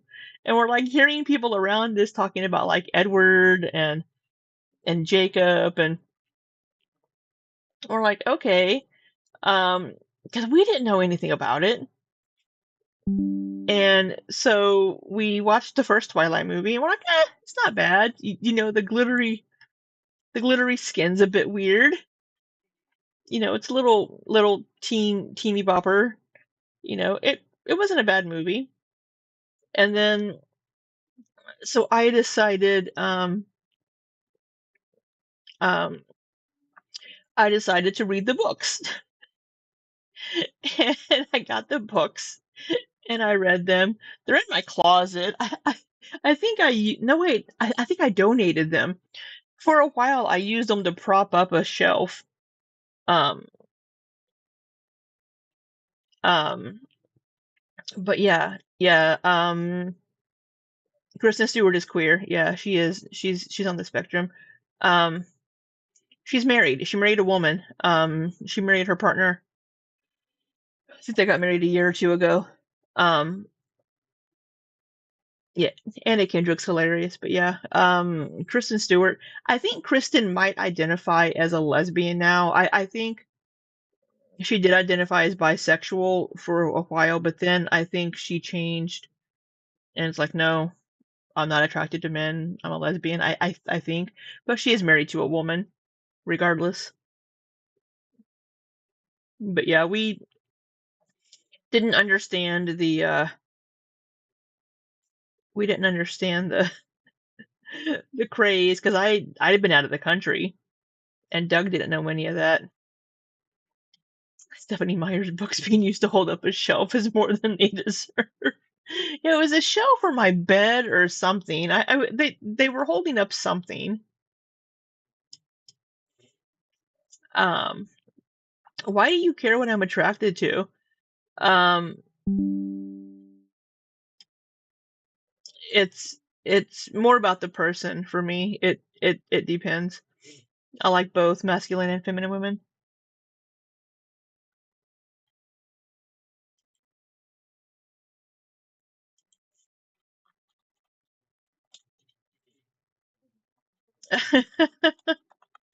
Heather, you're being a little weird, bro. I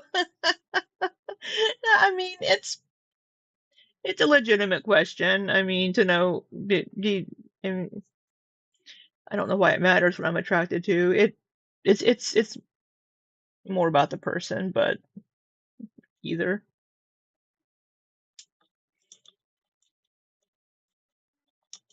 Sorry, a friend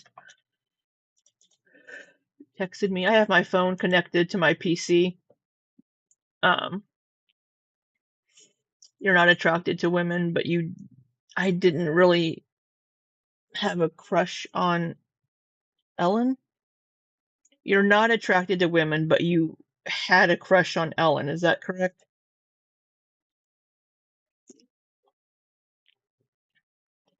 Do you watch her interviews with Blake Lively? I don't think I've seen those. Oh, you had a crush on Ellen? Um, the fan fiction that spawned 50 Shades. Yeah.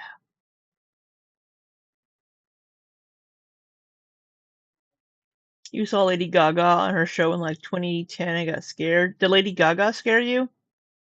Because in 2010, you would have been like 3 years old, Lizzie R.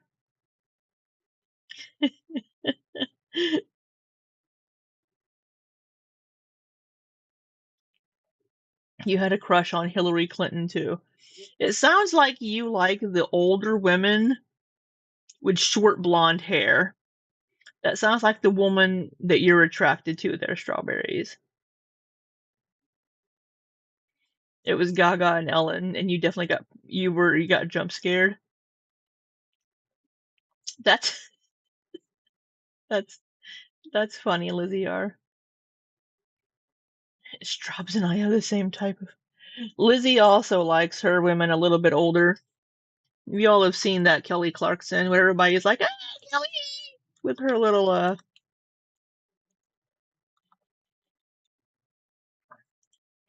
Kelly Clarkson is just so freaking talented.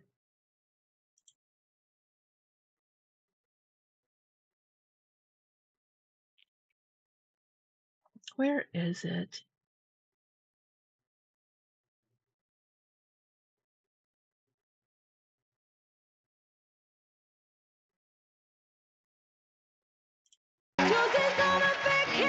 And I heard you like your women older or something? I did.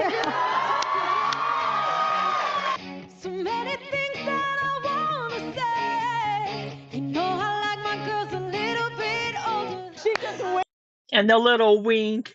The little wink. winked at me. Use your love tonight. I'm not strong enough. I don't wanna lose. Kelly is not a part of the LGBT community. Kelly Clarkson is straight. Lose your love tonight. You know, it Just watched karaoke and I think I'm gay. It's so fun. Jose's on a vacation. And I heard you like your I mean, Jennifer Beals here. I mean, Bette Porter. Come on now. You were raised on Mr. Rogers and Barbie movies. You're not prepared for daytime. This is Jennifer Beals. This is Bette Porter from The L Word. You know, funnily enough, she and Laurel Holloman, who played Tina on The L Word, actually dated briefly in like 2006, I found out. But she is just so freaking attractive. Here they are together. They were married partners on The L Word. Hey Aaron, good to see you. Yeah, they actually dated briefly. Funnily enough, I've only seen the first season of the original L Word because the end of the season pissed me off. And I didn't finish any other season. Anyway, back to Amber. Back to Amber's fucking drama here. I was anticipating it and made me crave it even more. Now, Emily's a fucking nurse. Yeah, again, sorry, back to this creepiness with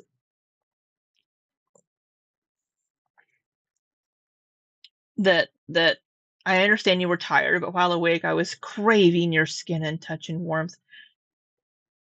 I think Amber's been reading too many sapphic romance novels. I mean, I haven't listened to any in a while because I haven't had the time to actually focus and listen while I'm listening. But even the ones that I read aren't this cheesy, or that I listen to aren't this cheesy. She worked a long shift, like 12 hours a day, and Amber's like, what about me? I know you were tired, but while you were awake, I was craving your touch. You teased it all day. Me. Touch. I want to be skin to skin with you. All she cares about is how she feels. No consideration for Emily. Emily says, I was cuddling you, but you wouldn't stop watching Geordie's stupid video talking about me. And then Amber says, Oh. When I heard this, when I was listening to this, back when last weekend, whenever Ilya was watching this, I was listening while I was cleaning and cooking. I thought Amber said I was cuddling you, but you wouldn't stop watching Geordie's stupid video talking shit about me. But Emily's the one that said that.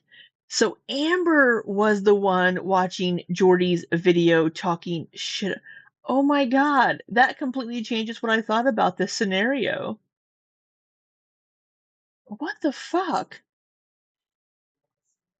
I turned my phone off completely. Emily says, you were mad I took time after work instead of coming straight home. I'm not going to argue with you anymore, sorry. Amber Lynn says, do I call my mum right now? And Emily says, you said you did. Amber says, I didn't call right now. I contacted her when everything was going down and she finally called back this morning. I didn't answer. Do you want me to go back to Oklahoma, Emily? It's simple. If you say no, I'll stay and we'll work through this. If you say yes, I'll call my mum right now and tell her I need to leave and I need her help. Then 6:09 p.m, it's getting later in the day. Emily says, I can't continue to have you mad at me for every little thing I do. Amber says, I'm not. Emily says, you are, including me coming home slightly later than I normally did last night. Amber says, I'm sorry, I thought you got off work at 6:30. So it sounds like more evidence there of Amber not giving anyone their own free.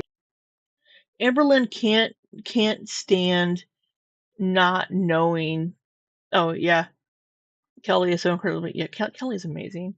Used to watch Mari with your great grandma. Oh, I love that, Heather.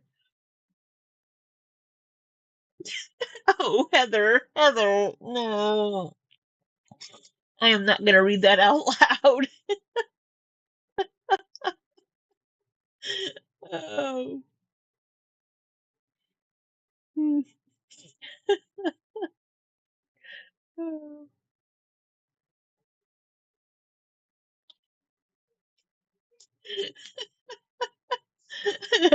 And Heather, read it. Yeah, Aaron Amber is very controlling.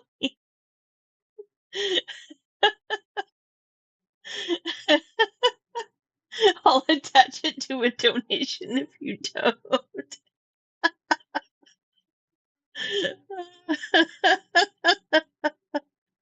Oh, I'm so sorry.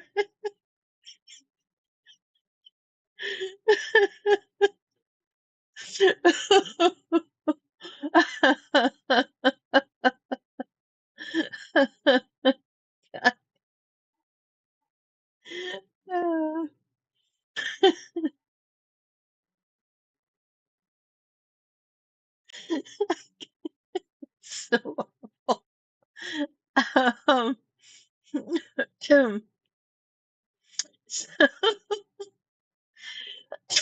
um, um, so, um, Emily has come home a little bit late from work. But it's like 6:09. That's the wrong Aaron, Lizzie R. Aaron Tay is not Canadian, I don't believe. Um, ah, um, it's 6:09. So why are they? Um, is she not at home? Are they in different parts of the house texting each other? Okay, this is last night. So this is talking about. So Emily may still be at work. So this is talking about the night before, Saturday night, the 16th. Um, so she's like, I can't continue to have you mad at me for every little thing. So this is one of the issues of being with somebody that does have borderline personality disorder, bipolar disorder, all these things, where they can't regulate their emotions and feelings and are very controlling. You feel like you're walking on eggshells around that person. And you don't want to set them off. You feel like you can't be yourself, or you can't do or say things that you want to say or do because you don't want to upset your partner. Now, there's a difference between knowing that there's something that's going to trigger your partner that you know that they don't like, between just saying something casually that they take offense to suddenly and randomly and fly off the handle at you. So being in a relationship with Amberlynn has to be incredibly exhausting and very draining because you don't know how what you're going to say is going to be taken. Just to let, I mean, just you all know that I have messaged with Amberlynn on Instagram before. I've had times where I've said something in a video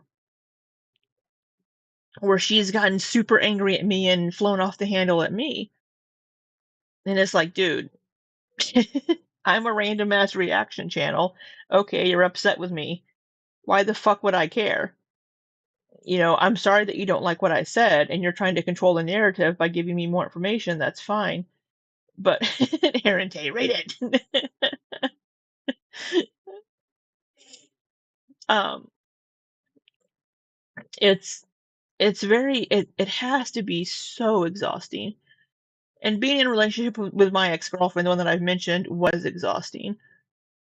I ended up just not caring at a point. I'm like, I don't fucking care. You can get mad. You know. But we have her being like, I came home a little bit later than I normally do last night. And Amberlynn's like, I thought you got off work at 6:30. I'm sorry. And then we have like half an hour later, she's like, I'm sorry for everything. I'm sorry. I'm sorry. I'm sorry. We both have made mistakes and apologized. Here it is back to the I'm sorry. I'm so sorry. But you've done bad things too. We've both made mistakes. I can't be the only one taking the blame in this relationship. It has to be on you as well. Fucking time and letting them do their own thing. Then half an hour later, I'm sorry for everything. I'm sorry, I'm sorry, I'm sorry. We both have made mistakes and apologized. If you want to be with me and have me stay, I will. But if you want me to leave and go back to Oklahoma, I One of these was edited, maybe for grammar. need you to say it. Then it looks like Amber changes the theme of the backgrounds or whatever. 7:20, no reply from Emily. She's being ignored. She's not getting a response. She's feeling ignored. Note the time. It's getting later in the day. Amber's freaking out. She's thinking, am I going to have to leave? Does she really want me to leave? Emily's not replying. She says, remembering the last time we had sex and the way you held me in the middle of it for a minute was making my heart hurt so much. I felt so loved. I felt so connected to you. I don't want to lose you. I love you tremendously. Strange word of the use of the word tremendously. Amber says, what do I do? I feel defeated. Amber wants an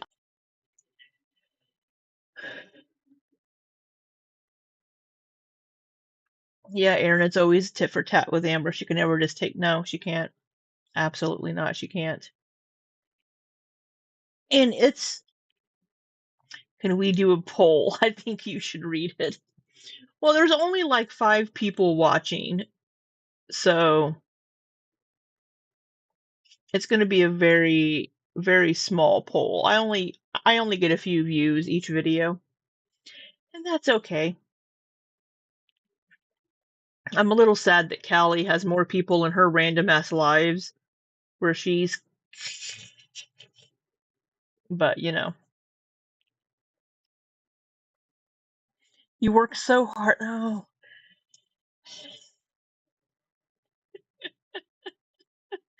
You fine. So whenever we were talking about the horrible romance novels, Heather is working on her Emily and Amberlynn Wattpad romance story here. Only because I love you, Heather. I need to get your package in the mail.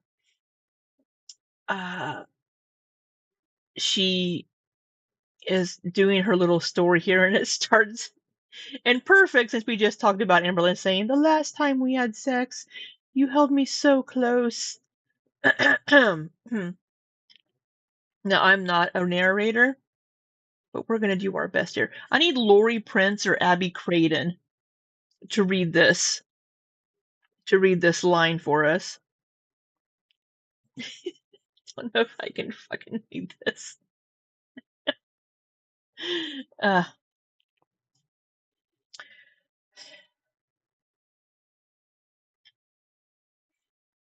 love you, but I fucking hate you. This is Heather's story. Be sure to pick it up wherever audiobooks are sold. I will not be narrating it. A low groan escaped past Amber's lips. She whispered, "Give it to me."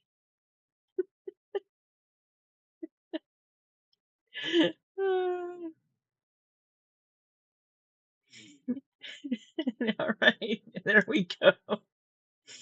Available soon on Amazon. That's right. Oh. It'll be called Porcahontas.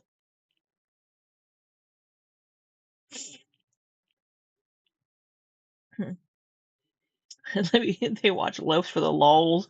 We watch you for your insight and personality. Well, I'm very sorry to those that watch me for that. Heather, yeah, you don't want Loaf's community. No, I don't. I do not. To anybody that came in as I was reading that message from Heather, I apologize. Dancing with Pocahontas. Oh, God. Oh, what would that book be called? What would your book be called, Heather? The Dancing with Perfect Voice. Oh, I have an awful voice for audiobooks. I'm making some videos at my job to illustrate how the product works for training, and I'm making videos. And I think I'm just going to have an AI read the text because people don't need to hear my voice reading how the unit works to them because I hate the way my voice sounds.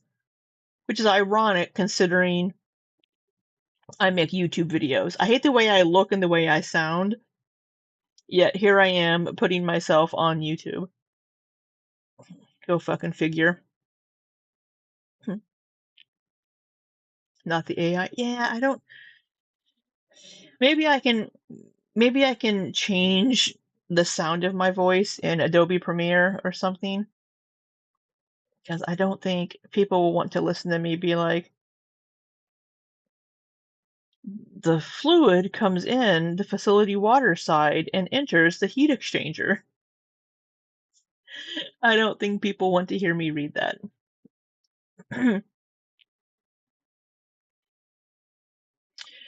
So we have Amber playing the victim as always in this. She flip-flops back and forth. I love you so much, I'm so sorry, but you did this too. That's like the perfect training video voice. So awful. So awful. Do you love me? I'm just so sorry. I don't know what else to say. We should do a dramatic reading of these text messages. Do you love me? Do do do do. Do you love me? Do do do do. I thought you were happy with me though. You said sorry, my camera's right here and my text is right behind it. You said I help you and you don't know what you'd do without me. I can't beg for you to want to be with me. It makes me feel so pathetic. But I love you enough to work on this. Answer here. She's trying to cling to Emily. She wants to know if it's going to happen, if they're going to get back together. Emily says, I don't know, Amber. Amber says, do you want me to leave or can this be fixed? I love you a lot. Then there's a gap, so clearly some time has passed. Do you love me? I'm just so sorry. I don't know what else to say. Now it's, why is she... You could actually be accountable for what you do for once. You could actually genuinely be like, I fucked up. I know I said this, it's what you said, and I did this, what you did, and I shouldn't have, and I'm sorry. I'm going to work on it and try to do better. She's all of a sudden groveling and apologizing and trying to make it. It's what manipulative, abusive people in a relationship do, and it's horrible. They go back and forth between blaming the other person for their actions and then saying they're sorry for what they did because they're not getting the response they want from the other person, which is total undying forgiveness and devotion. Better when what Emily wanted was for her to take real accountability, which she... Oh, I can't wait to get to what Amberlynn's saying about this, and I'm sorry I'm so behind. I just don't have the time during the week. I need to try to make the time to stream for just an hour after work between jobs. I need to try to work on that, and I'm sorry. I will try to make time to stream during the week if I can. I'm sorry. She refused to do, but now all of a sudden the genuine real threat of her having to leave is coming. Amber's mum is, going to be on the phone in a minute with her. She needs to know the answer whether she's leaving or not, and all of a sudden she's desperately trying to bond them back together and get Emily to change her mind. This becomes very interesting in the context of Rarity, which we're coming up on now. Emily says, I do love you, but neither of us are happy. Amber says, I thought you were happy with me though. You said I help you and you don't know what you do without me. I can't beg for you to want to be with me. It makes me feel so pathetic, but I love you enough to work on this. We can't change overnight, neither of us can. And then there's a gap, but if you truly aren't happy with me, I'll leave. I look so stupid fighting for our... She keeps pushing the, do you want me to leave? Do you want me to leave? I'll leave. Do you want me to leave? Do you want me to leave? She wants Emily to say, no, I want you to stay. I want to be with you. And Emily is not saying that. But she's not saying she wants Amberlynn to leave either. Granted, I also think that Emily's at work, so she doesn't have the luxury of sitting there messaging with Amberlynn. Our relationship right now. At least I'll leave with you knowing I tried to fight for you. I wasn't ever ready to give up, but I'll never force someone to be with me. Emily. So here it is. The relationship being over and things being over isn't my fault. I tried to fix things, but you didn't want to. I tried to make things right. I tried to make the relationship work, but you didn't want to work on things. You just gave up on us. Says you're not happy either though. You're always mad at me for something, which is interesting and it's kind of what I mean. That tracks for what we know about Amberlynn. Is Amber's character, as it would seem. Amber says, Emily, don't put words in my mouth. I have moments where I'm not happy. Yes, 100%. I hate arguing with you, but I'm happy. So don't say you're not happy either, because I didn't realise you were unhappy with me, because just a couple of days ago you said something completely different. Even last night in your truck when we were talking, you were saying how you loved me and all this positive stuff about our relationship. It confuses me. Emily says, I do, but those comments that we have of you not being mad at me over nothing are getting less and less. Those moments we have, sorry. Amber says, that's not how it feels on my end. Now it sounds to me like because you're not the one being, you aren't the one having somebody upset with you. Whenever you're with somebody, you could snap at them and be like, why did you do that? What are you doing? And then you're fine and you're like, okay, I'm good. But the person that's been snapped at or yelled at is still like not feeling great about it. Like, what the fuck? So just because you might snap at somebody and then be over it a second later, the other person isn't, and they're like confused, maybe like, why did you snap at me? Why are you angry at me? And then they're still feeling upset about being yelled at, but you're the one that's doing the yelling, has moved on and past it. So of course that's not how it feels on your end, Amberlynn, because you're the one being the aggressor, the one being upset, and the one being mad. So you let out whatever emotion you're feeling, and then you're happy. This is a conversation between two people whose relationship is breaking down. There isn't anything holding them together. It's falling apart, as you can see. And Amber's starting to wallow. Absolutely, Heather. ALR, unable to understand consequences. Right. We need that meme of, well, if it isn't the consequences of my own actions, you know. She's starting to realise, like, shit, this is not going to work. Amber says, if I don't make you happy, I need to go. I just need you to tell me that, because I can't make the first step in doing so. I hold on to hope. I love you so deeply. This whole thing hurts bad. I just want us to be touching right now, a hug that we both feel strongly. Emily says, you've just told me that I emotionally neglect you. If that's true, then why do you want to be with me? A very fair question. Amber says, because I talked to you about it and you said that you were going through something. You said it'll pass and things will get better. I believe you, want to be with you. Now the question is, do you want to be with me? Emily doesn't reply. Amber says, I miss you so much. Emily says, I can't give more than I already am. I'm drained. I cried at work today telling blank about last night. Amber says, you told her? I haven't. Yeah, it's...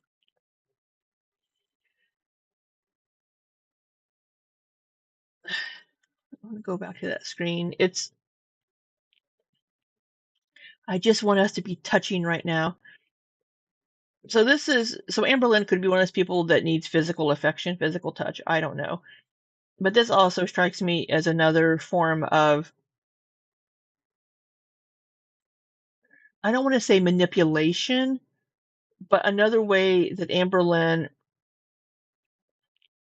needs to have validation or confirmation, right? If you're hugging me and cuddling me and touching me, then I have that validation that you want to be with me. More than I already am. I'm drained. I cried at work today telling blank about last night. Amber says, you told her? I haven't told a soul. Emily says, not details, just that we fought and I was up all night because of it. Amber says here, I haven't told a soul. That's not true. Amber told her mum. So that's... But she says in her live, yeah, like Rachel just put on the screen here, Amberlynn says in her live, I called my mom immediately. No, you didn't. No, you didn't. Not true. She loves this. You can see there, you told her, question mark, question mark. She's mad that Emily's got someone else to talk to. Emily's sharing her problems with another person. Right. Amberlynn can't have our partner having friends or somebody to confide in It's a form of isolation. Person. I haven't told a soul, which isn't true. She told her mum, and you can see Amber starting to break down. She's twisting it around away from being Emily's awful, Emily's lying, Emily's trying to create something that didn't happen, and she's trying to clutch it back and make herself into the victim again. I'm sorry, I can't give more than I already am either. Do you want to be with me? Emily says, I can't handle the BPD episodes. It triggers me to the point of shutting down for days. It's not fair to me, a blanked out section, because I'm triggered by you screaming at me over something like not asking nice enough to go outside for a smoke and alone time. That line. Not asking nice enough to go outside for a smoke and alone time. That is controlling, abusive behavior 100% from Amberlynn. It could be from the BPD. That could be the root cause of it. But Amberlynn at this point knew that she had BPD and was using it for an excuse for bad behavior and to treat people like shit.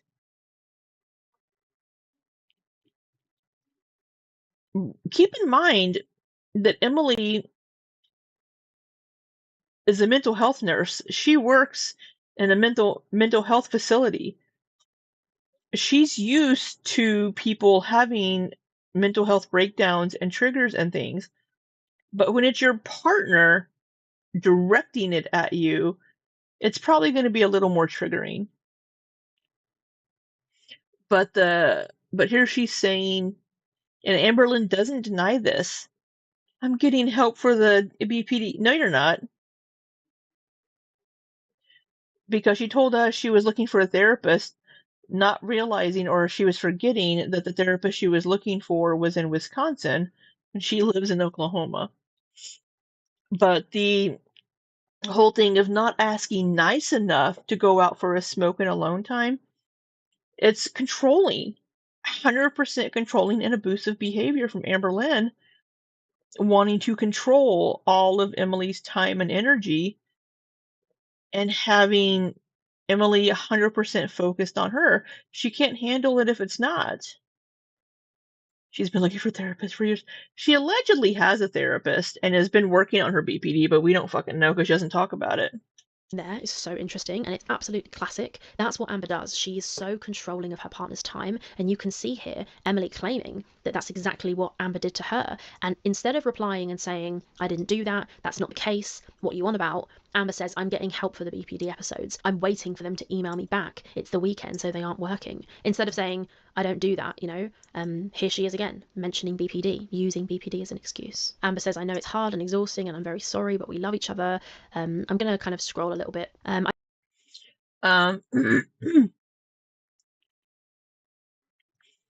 This message says, it's Amber making excuses. I know it's hard and exhausting, and I'm very sorry for that, but we love each other, and you said you didn't think you'd be able to find this kind of love, and yet here I am.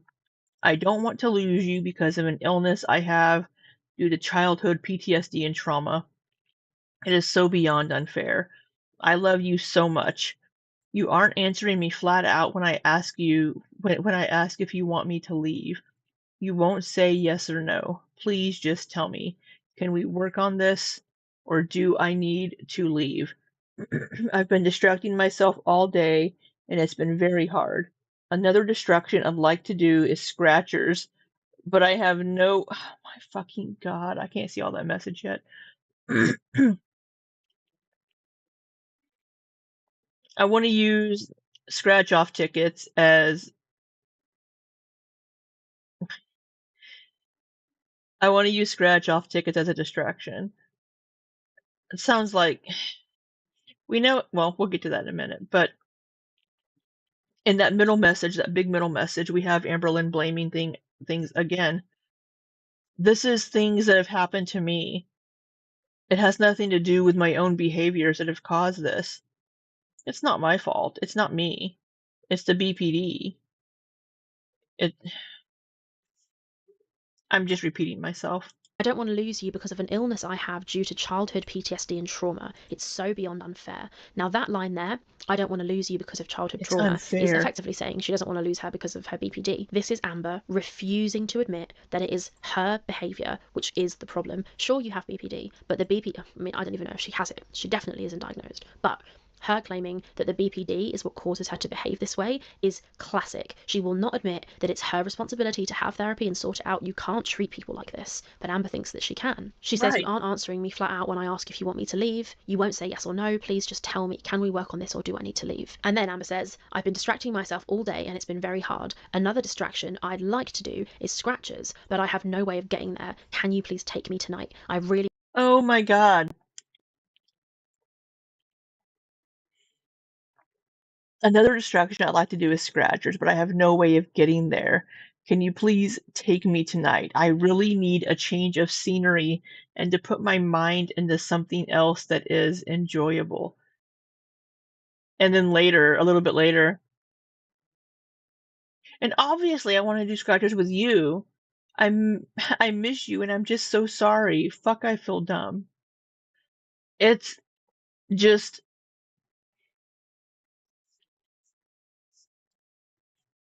it's an excuse.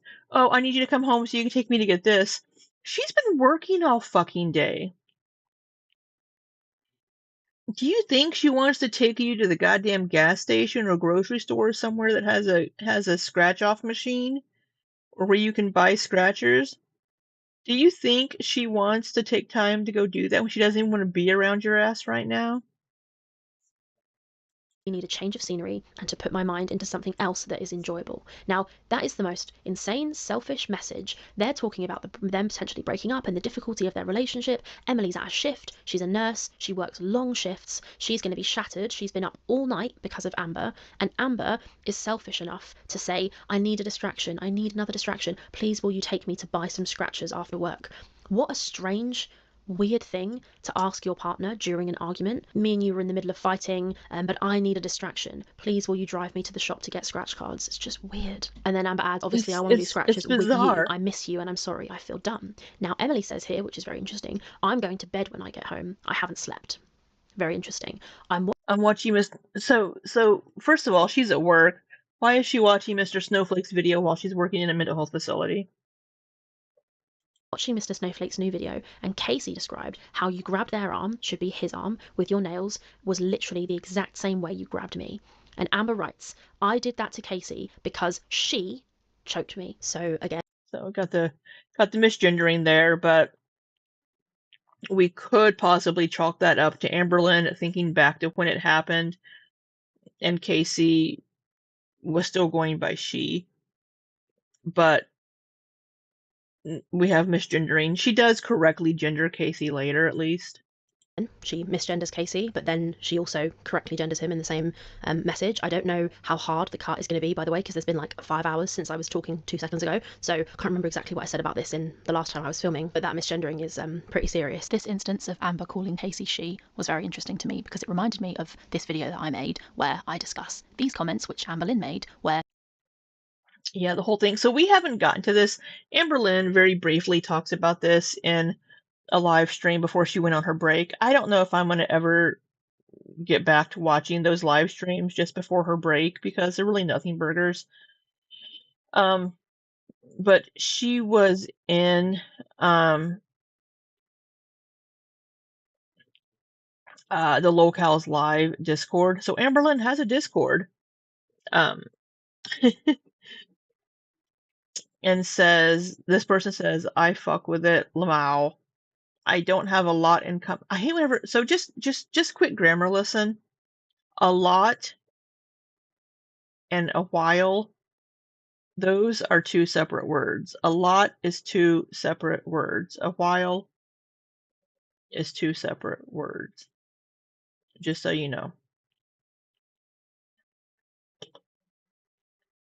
I don't have a lot in common, I don't think, but I'm glad she's getting some prime something something. And then Amberlynn says, I also got fingered by a dickless man. And then she says, JK. So Amberlynn had said she was making a pun. That's not what a pun is, first of all. I will say it's a very tasteless joke. Because she says, as of course, we're all immediately going to go to thinking about Casey. She's talking about Casey. But then Amberlynn popped back in a live very, very quickly. It was very, very short. These were her lives. She was live yesterday while I was live. But she did. Oh, is she live right now? She's live right now. Fucking A. Girl. So she popped on, I think it was this one.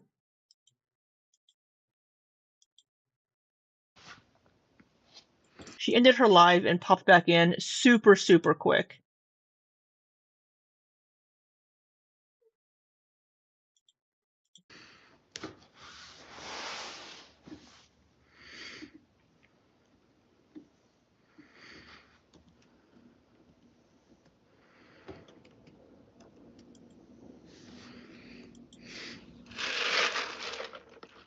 I think it was this one. Because it was only just a couple of minutes long.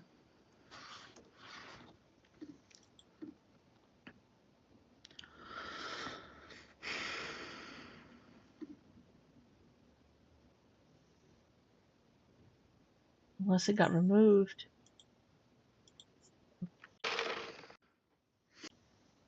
So, I want to make something extremely clear to everyone out there. I have been Yes. fingered sexually by 4 people. Is there a non-sexual way to I mean, in my life.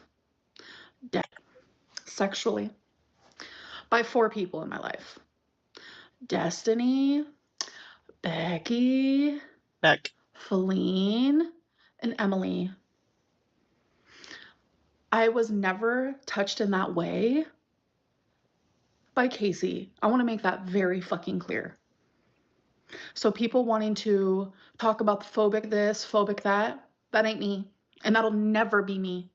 That is one title you will never put on my name.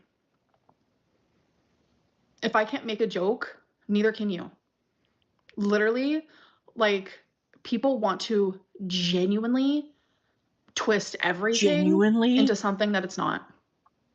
And it's getting very fucking, like, it's just getting exhausting at this point. People are trying so hard to paint me as someone that I'm not. And I just needed to make it very clear, okay? Let me say it one more time for the people in the back who didn't hear me the first time.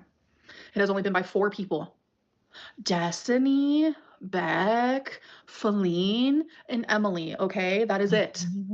That is it. I was 24 when it happened for the first time, and that was with Destiny, okay? That is why when people always ask me, who took your V card? I always say Destiny, because we kind of made a joke about it for lesbians. It's kind of hard to say. Like, when does that actually happen? I think intercourse. And the first time was when I was 24 with Destiny. No. I disagree. Okay? So let's just make that very clear. All right? So that is all I wanted to say. Fiona, thank you for the super chat. Love you. Bye, guys. So that was Amberlynn addressing that whole thing. And we all, I'm sure, have made tasteless jokes before, but this was in very poor taste. She knew how people were going to take this, and it's not a good look. It comes across as very transphobic. Very transphobic. And that's how it's how it looks to people. She's very clearly making a joke at the expense of her ex-partner, Casey, who is a trans man. If you want the full details on that situation, you can go and watch this video. Amber does go on to call Casey he in these screenshots. And listen, we all mess up pronouns sometimes. You just say sorry and keep it moving and try not to do it again. However, this is clearly a pattern with Amber. At least in my opinion, it seems to be a pattern. I just think it's strange when somebody who claims things like this, like, I stand for trans rights 1,000,000,000%, says things like this. And once again, we see Amber making excuses and repeating this story that she claims she was abused by Casey, and it is so much more likely that he was abused by her. That's what all the evidence points to. That's what Amber's string of exes and all of their stories points to. That is what it points to. Now, is it possible Amberlynn has been with people that have also been abusive? It is possible. the situation with Casey doesn't strike me as that either. too. And I believe Casey's version of events, and I've said that many times, and I've made many videos about it. Amber says I was 19 when that happened, 16 years ago, and the fact that you're watching that makes me so fucking hurt. I can't believe you to sit there and believe him after I opened up to you about what he did to me and what he still puts me through. I mean, crazy that she would say it was 16 years ago. I was 19 when that happened, but then she says in the same message what he still puts me through. What Emily's saying here is making a point in this comparison between the nail marks and the fact that Amber grabbed Emily, and according to the video that, you know, Mr. Snowflake's video with Casey claims very credibly, I think, that Amber grabbed him as well. And Emily, who's at the time of this message is Amber's partner, is explaining to Amber, listen, there's somebody else who had the exact same experience as me. Amber admits that she did it. She says, I did that to Casey because he choked me. But that makes no sense as well, because according to Amber's version of events, Casey choked her in the street when they were walking to the laundrette in a public place. Memories are kind of like fading here and there. But I do remember us being on the sidewalk, and I remember her dropping what was in her hands, and she took me by the throat, and she started yelling at me. I was like, what? And I think at the time, what shocked me the most was the fact that she was doing it in such a public place. Like, there was nobody around that I remember. And, like, I was, like, crying. Like, she literally was having me by the throat, just, like, screaming at me. But if you watch Casey's story, he claims that those nail marks were made, or that Amber grabbed him by the arm when they were sat in his bedroom. So not in a public place. Ergo, not the same event. So what's going on there? That doesn't add up. And the point I'm trying to make is that Emily, again, asserts the same thing she's asserted 48 screenshots in. You were physically violent towards me. You hurt me. You did this to me. And Amber, instead of responding or trying to say anything that would give Emily any kind of understanding that she's apologetic for what she did or she understands what she did, once again, she deflects. She blames Casey. She makes out that she was the pure innocent victim in that situation, and I don't believe it. She's lied publicly about the nail marks on Emily's arm, which we're going to get to in a second. So it's absolutely, completely believable that she would lie about the nail marks or the fact that she dug her arms into Casey, her fingers into Casey as well. She's not an individual who can be trusted when it comes to telling stories, and we know that. She's lied about so many things. I cannot stress enough how many things Amber Lynn Reid has lied about on YouTube, as I'm sure you all know. And if this is the case and she was the victim, why in this message does she feel the need to say it was 16 years ago? This is Amber's MO. She does this all the time. Whenever she feels the need to defend herself, whenever she admits anything she's done wrong, which she usually doesn't, she always caveats it with a time period. That was... I will say, we've all done, I won't say we all, but probably most of us did stupid, horrible things whenever we were younger in relationships. And if we were to have those things held over our heads, something we did in our late teens, early 20s in a relationship, if we were to have that held over our heads 15, 16, 20 years later, I don't think that's very fair. If you've changed, let me caveat it with that, if you've changed. But we're seeing Amber Lynn still having the same patterns of behavior, primarily due to the undiagnosed BPD that she had for years. That's the root cause, but her actions are still her actions. She just didn't know what was making her feel the way she was feeling and having her and wanting to react this way. But I will say that having things that happened 15, 16, 20, 25 years ago, something that you did wrong, having that brought up and held over your head many, many, many years later doesn't sit well with me. It's like I've grown and moved past that and made amends and apologized, whatever, for whatever. And to have people keep bringing things up that you did as a teenager whenever you've tried to grow and change and get better, I think that's a low blow. And now when it comes to Amber Lynn, we haven't seen as much growth in that time period as I would like to see because she's still doing these same behaviors. She hasn't learned I shouldn't do that. She's still having these same reactions and still lashing out in the same way. So it's showing a pattern. But again, I mean, I'm not a huge fan of like things being brought up that you've done 15, 20 years ago if you've worked on making these changes. Like Mama Lynn. Mama Lynn has been sober for 10 years. She did some horrible things 10, 15, like 11, 13, 14, 15 years ago. We have her police record. but we need to allow her the space to grow and change, and she has done that. So if we were to keep bringing up things that Mama Lynn did in like the height of her, I'm trying to think of a different word to use, her really liking to do illegal substances, that wouldn't be fair to Mama Lynn. But with Amberlynn, we're not seeing growth and change. We're seeing these same behaviors. This many years ago, that was that many years ago. And she says, I'm sitting here crying, feeling remorseful, thinking of all our good memories and thinking of ways to improve our relationship, while you're sitting somewhere in your truck watching my tell lies about me. When I so Emily, okay, so Emily's off work now, but she isn't coming home. Okay, so she's off work and she's watching these videos. My nose is running, and she's watching these videos. first read that, I thought she was talking about Snowflake. She's not. I think she's talking about Casey. So in this message right here in 4K, she is calling Casey her abuser once again. And it's mad. This is one chain, one conversation where Amber accuses two partners of abuse. And following this conversation, she also goes on to accuse Emily of physical abuse. That's 3 people, all accused in one message chain. That's crazy. It's pretty unlikely that Amber has such bad luck with choosing partners that she happens to have chosen a partner, again, another one who physically abused her. It's much more likely that she's the common denominator who, whenever somebody says to her, listen, look what you did, you're the one who's done this to me, like Emily's tried to for this whole conversation, she deflects, she pulls the victim card, she tries to make out that it's not her who's in the wrong, when I think it clearly is. She says her classic line, I literally cannot believe this is real life. Don't worry, I'm done asking you to be with me. What did Rachel say? This is the camel that broke the straw's back. I'm literally so hurt. I think that there's a line in This is the camel that broke the straw's back. I think you have it backwards a little there.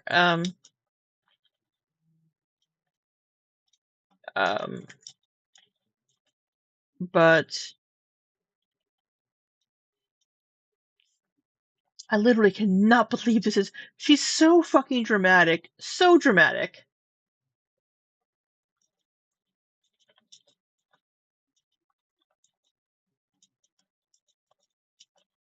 Sorry, it's in a text message. The Geordie video where Geordie mentions that Rachel says Rachel is Megan, who is Emily's ex-partner, who Emily accuses of abuse and who, according to the police report, definitely held Emily at... Wait. This is the camel that broke the straw's back. I'm literally so hurt. I think that there's a line in the Geordie video where Geordie mentions that Rachel says Rachel is Megan. Rachel is Megan's ex, that Megan left Rachel for Emily. And Rachel was the one that came on Geordie's live stream, I believe. Who is Emily's ex-partner, who Emily accuses of abuse and who, according to the police report, definitely held Emily at gunpoint. Emily claims it was for 6 hours, and the police report corroborates that it definitely happened and there was a gun retrieved and all of that stuff. In that video, as I understand it, Rachel uses the phrase, this is the camel that broke the straw's back. The camel that broke the straw's back. All this does is prove that she does watch reaction channels and that she was watching Geordie at the time, which we've already seen be claimed in this video. So here I think we see a little bit of a turn. We see Amber turn it again into her being the victim, as she always does, and try and threaten Emily. And she's mentioning to Emily, listen, I'm going to leave. I really am going to leave. And I think that she wants Emily to grovel and beg and say, no, don't leave me. Don't. What's for dinner? Leave me. But Emily doesn't. She says, nice try at reverse Uno, Amberlynn. Okay, so Amberlynn, so the camel that broke the straw's back, I'm literally so hurt. I'm contacting my mom and I'm packing my bags. So she wants her mom to take 2 days off from work to come get her. Because it's a 12-hour drive to pick Amberlynn up. They're going to need to spend the night somewhere and then drive back. I'm contacting my mom and I'm packing my bags. I'm such a fool to trust you and to think you actually loved me. Ooh, that sounds tasty. I feel so dumb. I can't believe I trusted you and opened up to you last night about him. I should have never said anything. Poor me, woe is me, I'm the victim. And then Emily says, nice try at reverse Uno, Amberlynn. Amberlynn says, oh no, this isn't me reversing anything. You're sitting in your truck watching a reaction channel that has ruined both of our lives. which is just very funny and I think speaks for itself. Once again, playing the victim, I'm contacting my mum, I'm packing my bags, I'm such a fool to trust you, to think you actually loved me. I feel so dumb. I can't believe I trusted you and opened up to you last night about him. I should never have said anything. And Emily, who's watched Mr. Snowflake's video, and she is apparently watching Mr. Snowflake's video when she's texting Amber about this, says, nice try at reverse Uno, Amberlynn, which is just so funny and clever how she is undermining Amber's attempt. Emily is saying, you hurt me physically just like you did to your ex Casey, and Amber says, somehow she's the victim. I can't believe that I thought you actually loved me. I can't believe I trusted you and opened up to you. I should never have said anything. She's fantastic at playing the victim. And we can see she's getting angry here. Oh no, this isn't me reversing anything. You're sitting in your truck watching a reaction channel that has ruined both of our lives. You're watching my ex lie and lie and lie about me. You're watching him deny every fucking thing he did to me as I sit here and beg for your forgiveness. I'm done. I thought we could fix this, but I can't. And once again, Emily comes in the same way she has the whole way through the conversation. She just says her one point, her one piece, the one thing she has consistently tried to say. You literally grabbed me and dug your nails into me last night.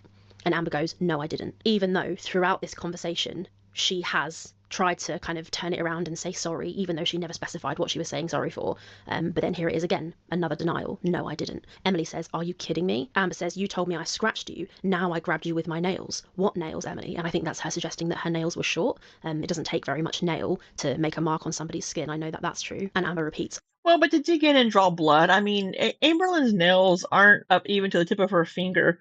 So just even if I grab if I try to dig into my arm, it's going to take a lot of force for me to draw blood. Now, I did leave a mark very slightly there, but it's going to take a lot of force to draw blood. I'm done. Now let's just fact check this quickly. So Amber says that Emily said, you told me I scratched you, now I grabbed you with my nails. If we go back to right near the top of this conversation, Emily doesn't call it scratching. She says, it's pushing me and squeezing my arm. And then a little bit later, she says, you grabbed me. Again, in black number 12, you fucking grabbed your arm and dug your nails into me. It's the same thing Emily has said the whole way through. She's never called it a scratch. She's characterized it as grabbing and digging the nails in. But if we go back to screenshot black 50, my silly color coordination is so stupid, but it's really helpful for this. Again, the same message that she said 50 screenshots ago in the morning at 4 a.m. You literally grabbed me and dug your nails into me last night. And it's exactly what she said the whole time. But here we say Amber again, which I read this as Amber trying to gaslight Emily and tell her what she said when she didn't say it. You told me I scratched you and now I grabbed you with my nails, ? No.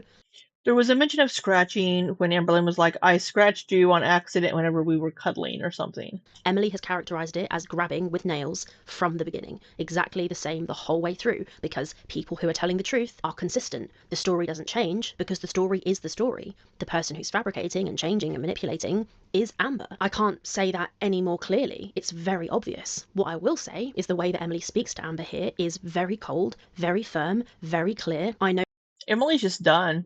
She's been done. That Amber goes on to describe this in her later live streams as stonewalling. I don't know if that is stonewalling. I think it's fair to say that Emily is being cold and firm and sticking to her line, but I don't think that that's bad. I think that's a good thing to do, especially when you're dealing with a narcissist. You're not supposed to engage. If you want to say anything, you should make your point and make it clearly. And then, she's not getting her way. She's tried the woe is me, the victim mindset, and now she's changing again. Thank you for clarifying why I need to leave. I'm calling my mum, and this time I'm serious. I'm so hurt by you to believe him, and to be sat there watching that while I'm trying to fix this. I'm literally sickened. Am I supposed to believe Megan and Rachel? Am I? Like, what the heck? And then she says, I never believed them. Which is really funny because later in the live stream, Amber says, she goes on when she does a live stream in response to Mr. Snowflake's video, she goes, Megan, contact me. Does anybody know Megan? Have Megan call me. Fuck, she's probably right. I'd love to talk to you. I need to talk to you. I have never experienced someone like you in my life. And in this moment, I wish more than anything I could talk to your ex, Megan. Megan, if you are watching this or if someone knows Megan, have her talk to me. I would do anything to talk to you. Because at this point, I don't know. I would do anything just to speak to you personally. I will never share anything, but I need someone who understands because this is fucking crazy. She flip-flops back and forth on her opinion on the dynamic between Emily and Megan whenever it suits her, exclusively to try and put forward the narrative that she wants shared. She says, how would you feel if I said I believed Rachel because you make me feel insane? Like moments like this. How would you feel if I said I believed you made Megan eat more or that you also abused her, I would never fucking say that. I would never believe someone over you, and I would never compare abuse stories. What the actual fuck? Now that line is so powerful and so interesting, because when Emily went on to speak to Mr. Snowflake, the exact thing that Amber did was say she wanted to speak to Megan and she wanted to compare abuse stories. These messages read to me as somebody who is scrambling and trying and grasp back any power. She's trying all different things. Her opinion and her viewpoint on the situation changes throughout these messages, whereas Emily's doesn't. She tries one method, it doesn't work, so she changes and tries another method.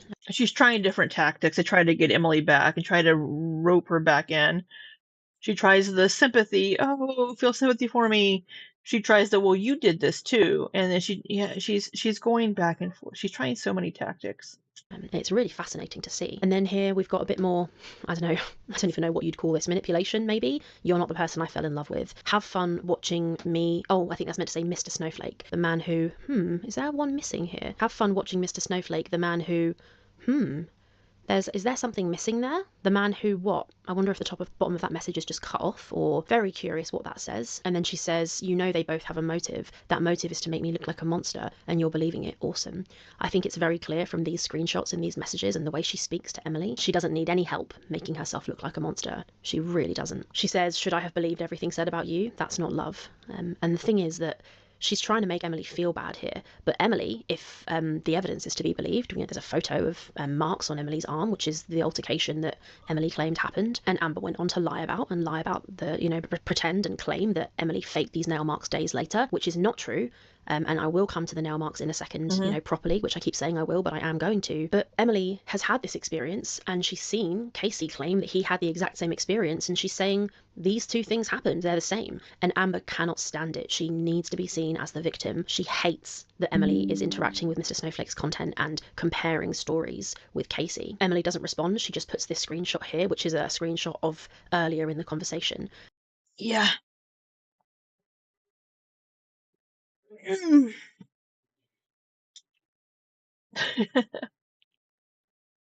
crazy. I think we're gonna take a break. I need to get some lunch and start working and doing some work. So we will come back to this maybe later tonight if I have time, but probably tomorrow is probably the best bet. So yeah, we will leave it here. I'm gonna leave this video paused here.